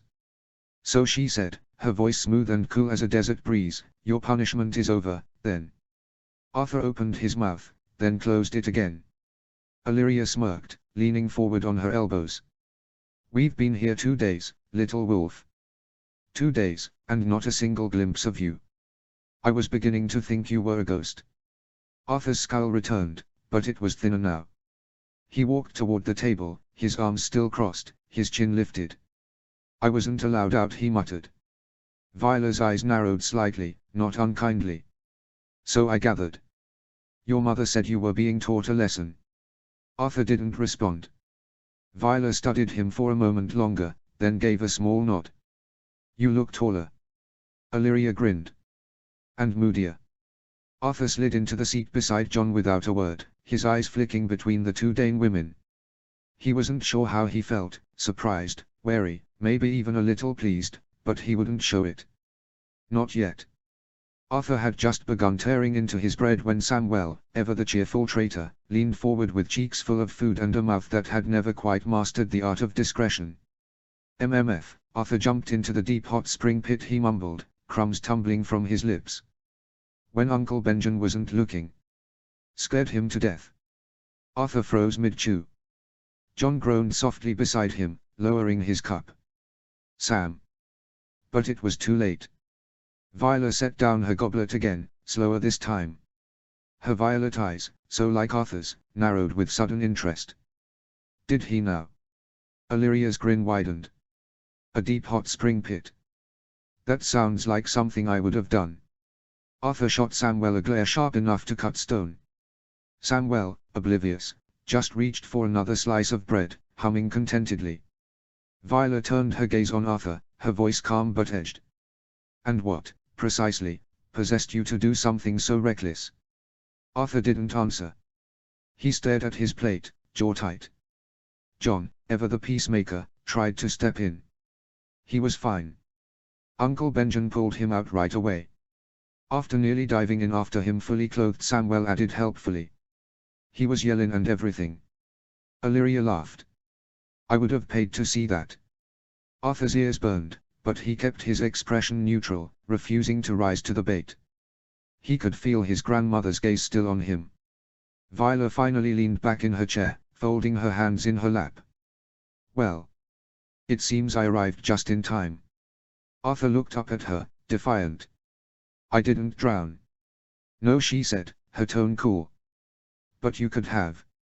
And if you're going to act like a grown man, Arthur, you'll need to learn that consequences don't care how clever you think you are. Illyria gave him a wink. Still. Not bad for a first impression. Arthur scowled and returned to his bread, chewing in silence. Samwell, meanwhile, beamed proudly, utterly unaware that he'd just thrown his brother to the wolves. Viola, however, was watching Arthur with a gaze that had seen too much of the world to be easily impressed, or easily fooled. You're too much like your namesake, she said at last, her voice smooth as polished marble. Too proud. Too quiet. And far too willing to leap before thinking. Arthur glanced up, his scowl deepening. I'm not him. No, Viola said, her tone unreadable. But you carry his name. And more than a little of his fire. Arthur got punished all the time when he was your age. Once for sneaking life-steal into the training yard. Thought no one would notice until he nicked a squire's sleeve clean off. Arthur blinked. He did. Viola gave a slow nod. He was brilliant.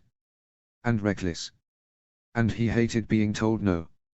At that moment, the doors to the great hall opened again, and Ashura and Ned entered side by side. They were mid-conversation, but Ashura's voice trailed off as she caught the tail end of her mother's words. Ashura arched a brow. Mother. Ned's eyes flicked to Arthur, then to Viola. I'm afraid to ask. Viola didn't miss a beat. Just reminiscing.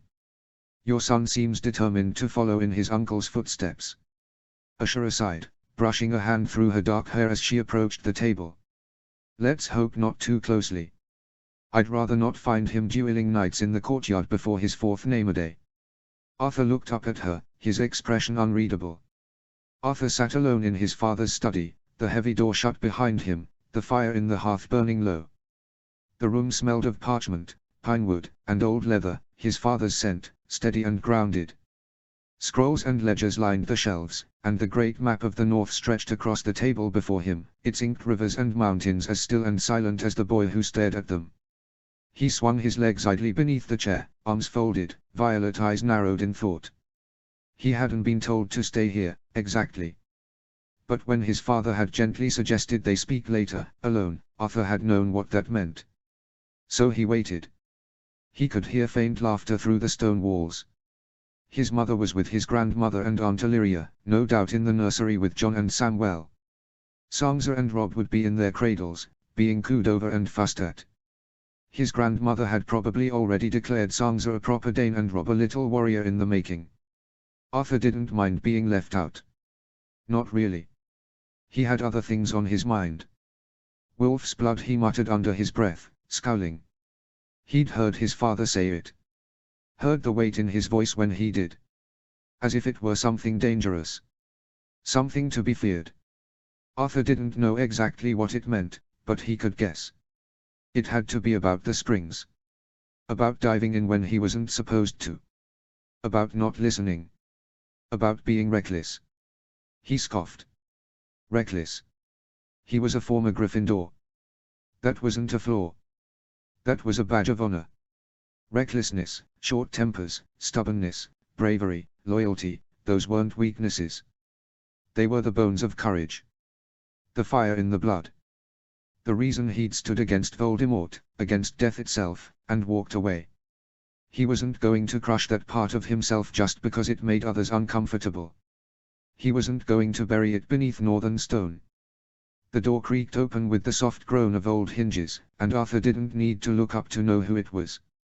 He felt the shift in the air, the quiet gravity that always followed his father like a cloak. His father stepped into the study, closing the door behind him with a quiet finality. He crossed the room in measured strides and sat behind the great wooden desk, the chair creaking faintly beneath him. The fire crackled softly in the hearth, casting flickering shadows across the carved map of the north. Arthur looked up. Violet eyes met grey. Neither spoke. Not at first. The silence stretched between them like a drawn bowstring, taut, steady and waiting. The only sound was the fire and the faint rustle of parchment as Ned rested his hands on the desk. Arthur didn't flinch. He didn't look away. He had faced darker things than silence. Ned studied him, his expression unreadable. There was no anger in his eyes, no disappointment. Only something quieter. Heavier. A kind of watchfulness that Arthur couldn't quite name. A full minute passed. Still, neither spoke. And then, finally, Ned exhaled, slow and quiet, like the wind through the godswood. "You're not afraid of me," he said. It wasn't a question. Arthur shook his head once. "No." Ned nodded, as if he'd expected that. "Good." Another pause. Then, "But you should understand me." Arthur tilted his head slightly, waiting. Ned leaned forward, folding his hands atop the desk. "I've seen what happens to boys who think they are stronger than the rules. Who think they are ready before they are. I've buried some of them. I've fought beside others. And I've watched the best of them burn out before they ever had the chance to become men." Arthur's jaw tightened, but he said nothing. Ned's voice softened. "You're not being punished because you're weak, Arthur. You're being guided because you're strong. And strength without discipline is just a sword with no sheath." Arthur's fingers curled slightly in his lap. He understood. He didn't like it. But he understood. Ned leaned back, his grey eyes never leaving his son's. "You carry more than your name. More than your blood. And if you're going to walk the path I think you are, you'll need to learn when to listen. And when to lead." Ned studied him for a long moment, then spoke. "I'm going to help you control it." Arthur's brow furrowed. "Control what?" Ned's gaze didn't waver. "The wolf's blood." Arthur's scowl deepened. "You keep saying that like it's a curse." "It isn't," Ned said. "But it's dangerous. Especially when it burns hot in someone so young." Arthur looked away, jaw tight. "I'm not dangerous." "No," Ned said. "But you could be. And not just to others but to yourself." Arthur didn't answer. Ned leaned forward, resting his forearms on the desk. "You're not the first in this family to carry it. Your Uncle Brandon had it. So did your Aunt Lyanna." Arthur glanced up at that, curiosity flickering behind the skull. Ned's voice grew quieter, more distant. "Brandon was bold. Fearless. He thought no one could touch him. He rode fast, fought hard, and never backed down from anything. Until the day he stormed into the Red Keep, demanding Roriga come out and face him." Arthur's eyes widened slightly. "He died for it," Ned said simply. "So did our father, trying to save him." The silence that followed was heavy, but Arthur didn't look away. "And Lyanna?" he asked, his voice barely above a whisper. Ned's jaw tightened. "She was wild. Free. She hated being told what to do. She ran with the wind and danced with swords. And when she vanished it started a war that burned the realm." Arthur's scowl returned, but it was different now, less defiance, more thought. "I'm not them," he said. "No," Ned agreed. "You're not. But you carry the same fire. And if you don't learn to master it, it will destroy you." Arthur looked down at his hands. He didn't want to be reckless. He didn't want to be a tragedy. But he didn't want to be tamed, either. Ned stood and walked around the desk, kneeling beside his son. He placed a hand on Arthur's shoulder, firm, grounding. "I'm not asking you to be less," he said. "I'm asking you to be more. More than your instincts. More than your pride. More than your name." Arthur looked up at him, the firelight catching in his violet eyes. "Will you help me?" he asked. Ned nodded. "Every step of the way." "My grandmother," Arthur said at last, his voice low but clear, "she said I reminded her of my uncle." Ned's brow furrowed slightly. "Your uncle?" Arthur looked up at him, violet eyes steady. "Arthur Dane." The name hung in the air like a drawn blade. Ned didn't speak. Arthur's voice didn't waver. "She said I was too proud. Too quiet. That I had his fire." Ned's hand slowly withdrew from his son's shoulder. He stood, not abruptly, but with the weight of memory pressing into every movement. He turned away, facing the fire, his jaw tight. Arthur watched him, then added, "I know you fought him. At the end of the war." Ned closed his eyes. The flames danced in the hearth, but all he could see was the red dawn over the Tower of Joy. The wind in the mountains. The 7 who rode. The 3 who stood. The sword in Arthur Dane's hand, shining like a star. "I did," Ned said quietly. Arthur didn't flinch. "Did you kill him?" Ned turned away, not willing to say anything. The silence that followed was thick with things unsaid. "He was the greatest knight I ever saw," Ned said at last. "And the most dangerous man I ever faced. But he wasn't cruel. He wasn't reckless. He was resolute." Arthur looked down at his hands. "Do you think I'll be like him?" Ned stepped forward again, kneeling once more to meet his son's eyes. "I think you already are," he said. "If you're set on being as good with a blade as your uncle was," Ned said, his voice quiet but firm, "then you'll need to learn to control the wolf blood." Arthur tilted his head, brow furrowed. "Why?" Ned stood slowly, walking to the rack near the hearth where his sword belt hung. He didn't draw the blade, he simply rested his hand on the hilt, as if grounding himself in the steel.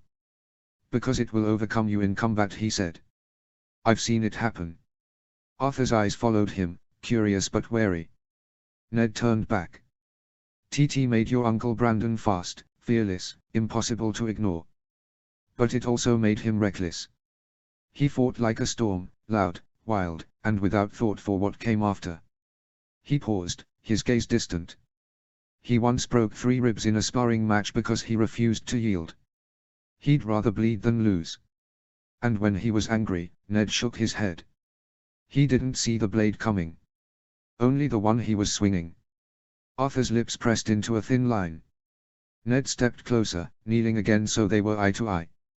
"Your Uncle Arthur, he was different. He was calm. Focused. Every movement was measured. He didn't fight with rage. He fought with purpose." Arthur looked down, his fingers curling slightly. "So I can't be angry?" Ned shook his head. "You can. But you can't let it lead you. The wolf blood is fire in the veins. If you don't learn to master it, it will burn through everything, your judgment, your skill, your honor."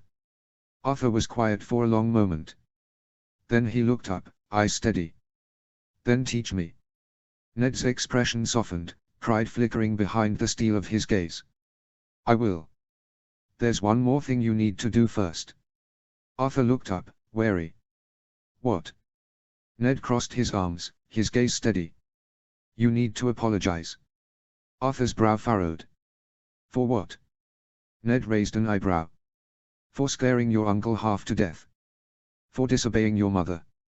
And for ruining the time your brothers were meant to enjoy." Arthur's mouth tightened into a thin line. "I didn't mean to ruin anything." "I know," Ned said. "But you did.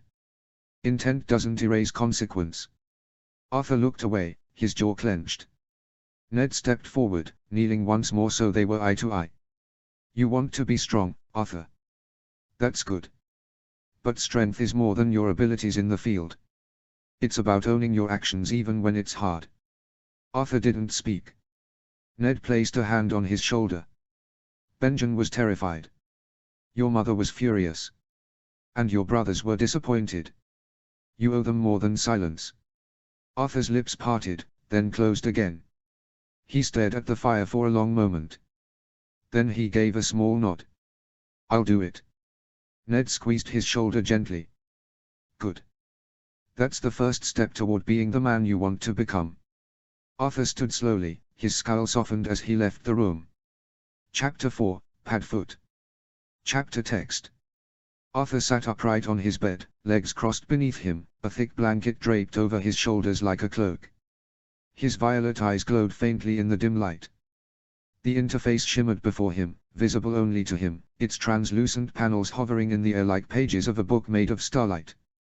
He had grown in the past few months, not just in height, but in control.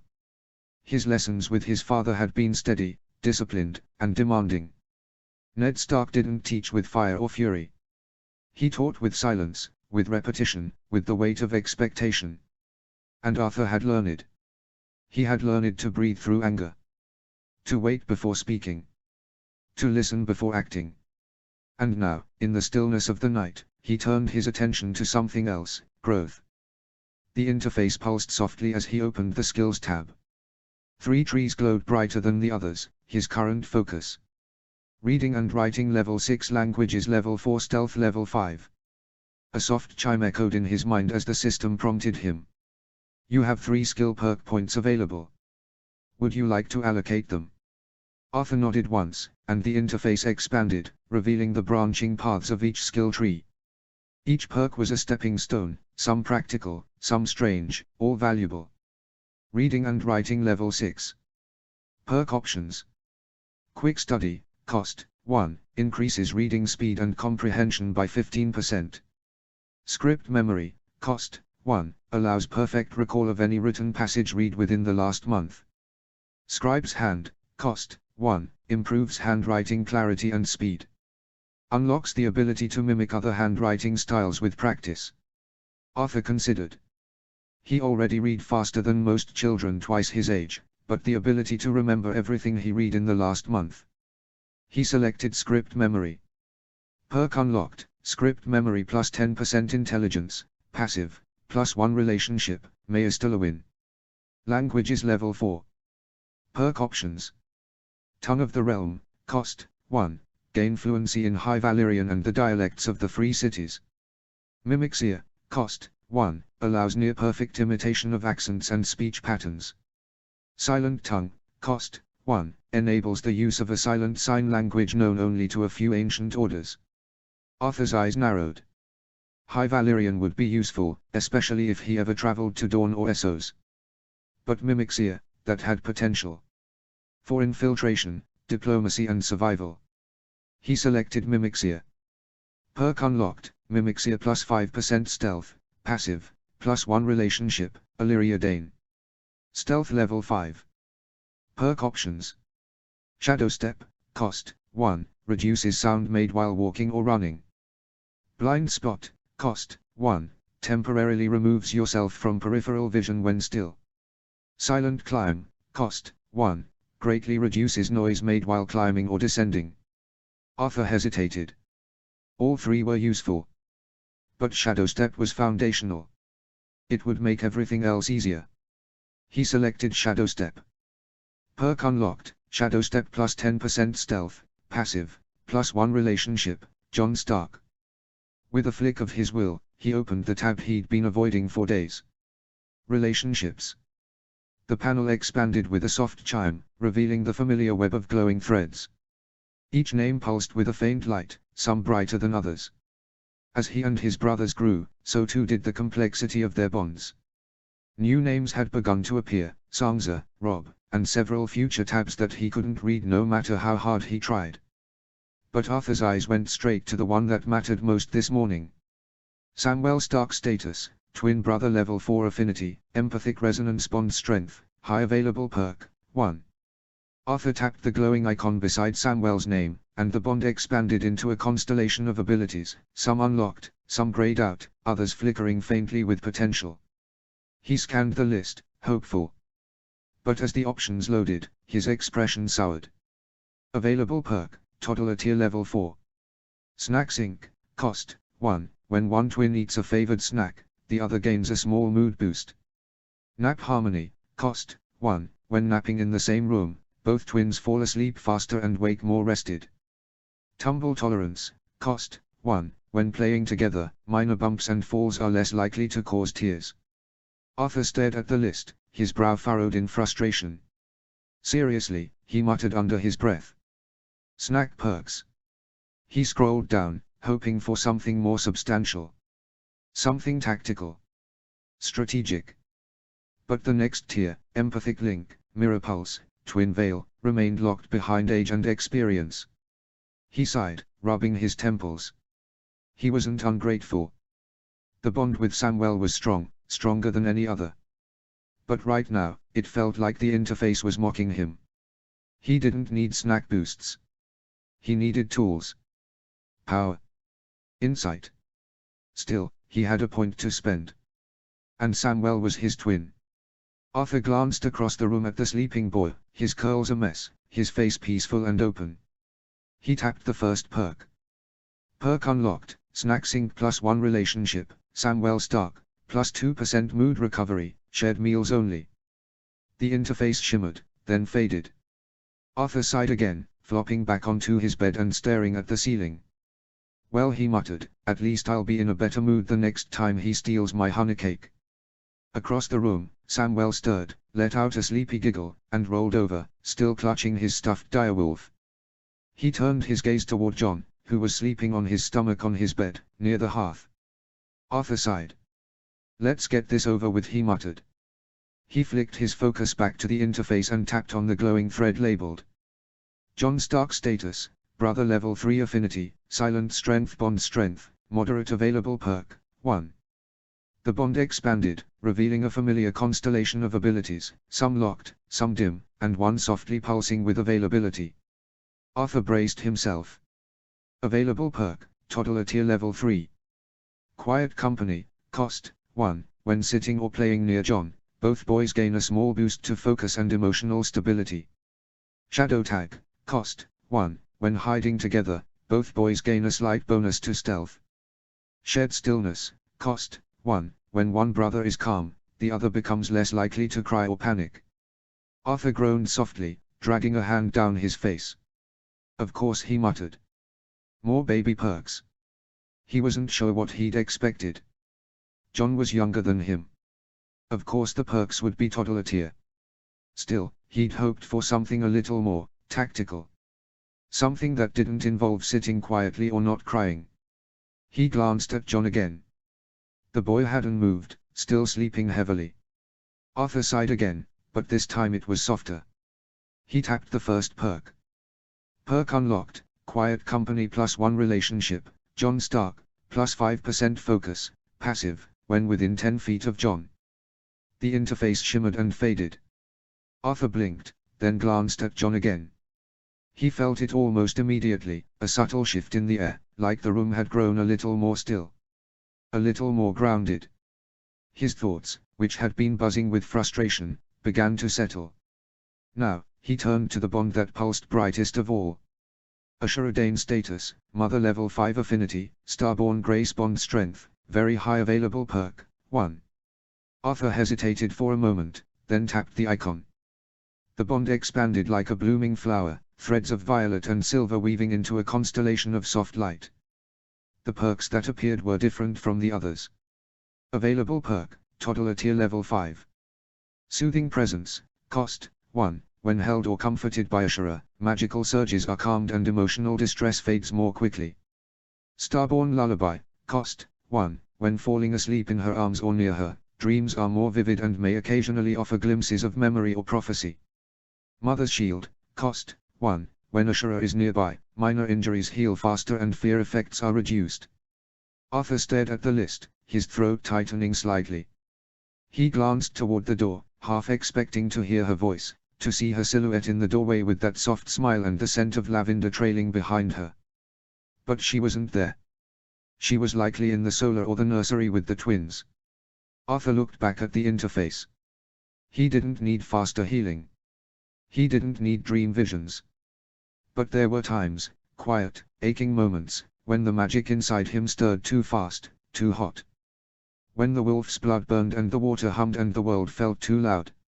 And in those moments, her voice was the only thing that could reach him. He tapped the first perk. Perk unlocked, Soothing Presence +1 Relationship, Ashura Dane, plus 10% Magical Stability, passive, when within 10 feet of Ashura, plus 5% Emotional Recovery Rate. Now, he turned to the bond that felt heavier than the rest. Eddard Stark Status, Father Level 4 Affinity, On or Bound Guidance Bond Strength, High Available Perk, 1. Arthur hesitated. His father was not like his mother. Ashura's love was warmth and softness, a balm for the soul.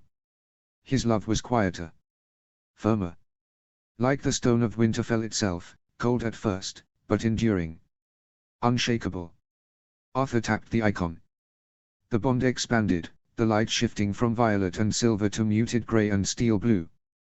The perks here were different again, less emotional, more foundational.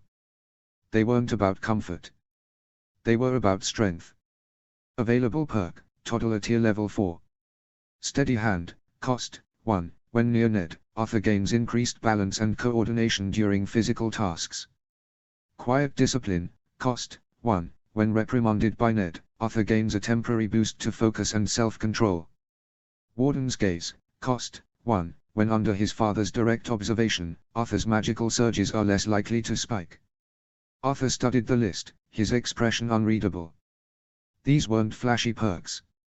They weren't about dreams or stealth or mimicry. They were about control. He thought of the lessons in the Godswood. The way his father had taught him to breathe through the fire. To wait. To listen. To move with purpose. He tapped the third perk. Perk unlocked, Warden's Gaze +1 Relationship, Eddard Stark, plus 10% Magical Control, passive, when under observation, plus 5% resistance to magical instability. The interface shimmered, then faded. Arthur sat still for a long moment, the firelight flickering across his face. He didn't always understand his father. But he respected him. Now, his gaze drifted to the next thread in the web.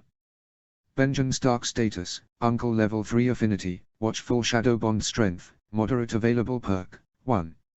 Arthur tapped the icon. The thread pulsed softly, a cool silver blue, like moonlight on snow.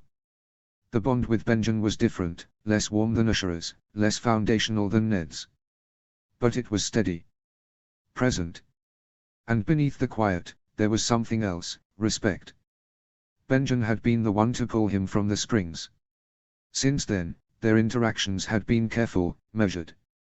But Arthur had noticed the way Benjen watched him during lessons, the way he lingered just a little longer when Arthur passed in the halls. The interface expanded. Available perk, Toddler Tier Level 3. Shadow Watcher, cost, 1, when Benjen is nearby, Arthur gains a slight boost to awareness and danger perception. Uncle's Grip, cost, 1, when physically supported by Benjen, carried, held, or steadied, Arthur gains temporary resistance to fear effects. Silent Step, shared, cost, 1, when following Benjen, Arthur gains a minor stealth bonus and is less likely to be noticed. Arthur's eyes narrowed slightly. These weren't baby perks. Not really. He considered each one carefully. Shadow Watcher was tempting, awareness was always valuable. But Silent Step, that had potential. Especially if he ever needed to move unseen. And if he was going to learn stealth, who better to follow than the man who moved like a ghost? He tapped the third perk. Perk unlocked, Silent Step, shared, +1 Relationship, Benjen Stark, plus 5% Stealth, passive, when within 15 feet of Benjen, plus 5% Perception, tracking or following only. The interface shimmered, then faded. He'd explored much already, relationships, stealth, language, magic. But now his thoughts turned to something more tangible. He opened the Skills tab again and scrolled past the familiar trees until he reached one he hadn't touched yet.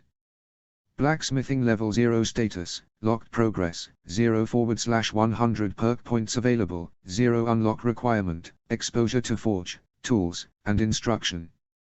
Arthur tapped the tree anyway.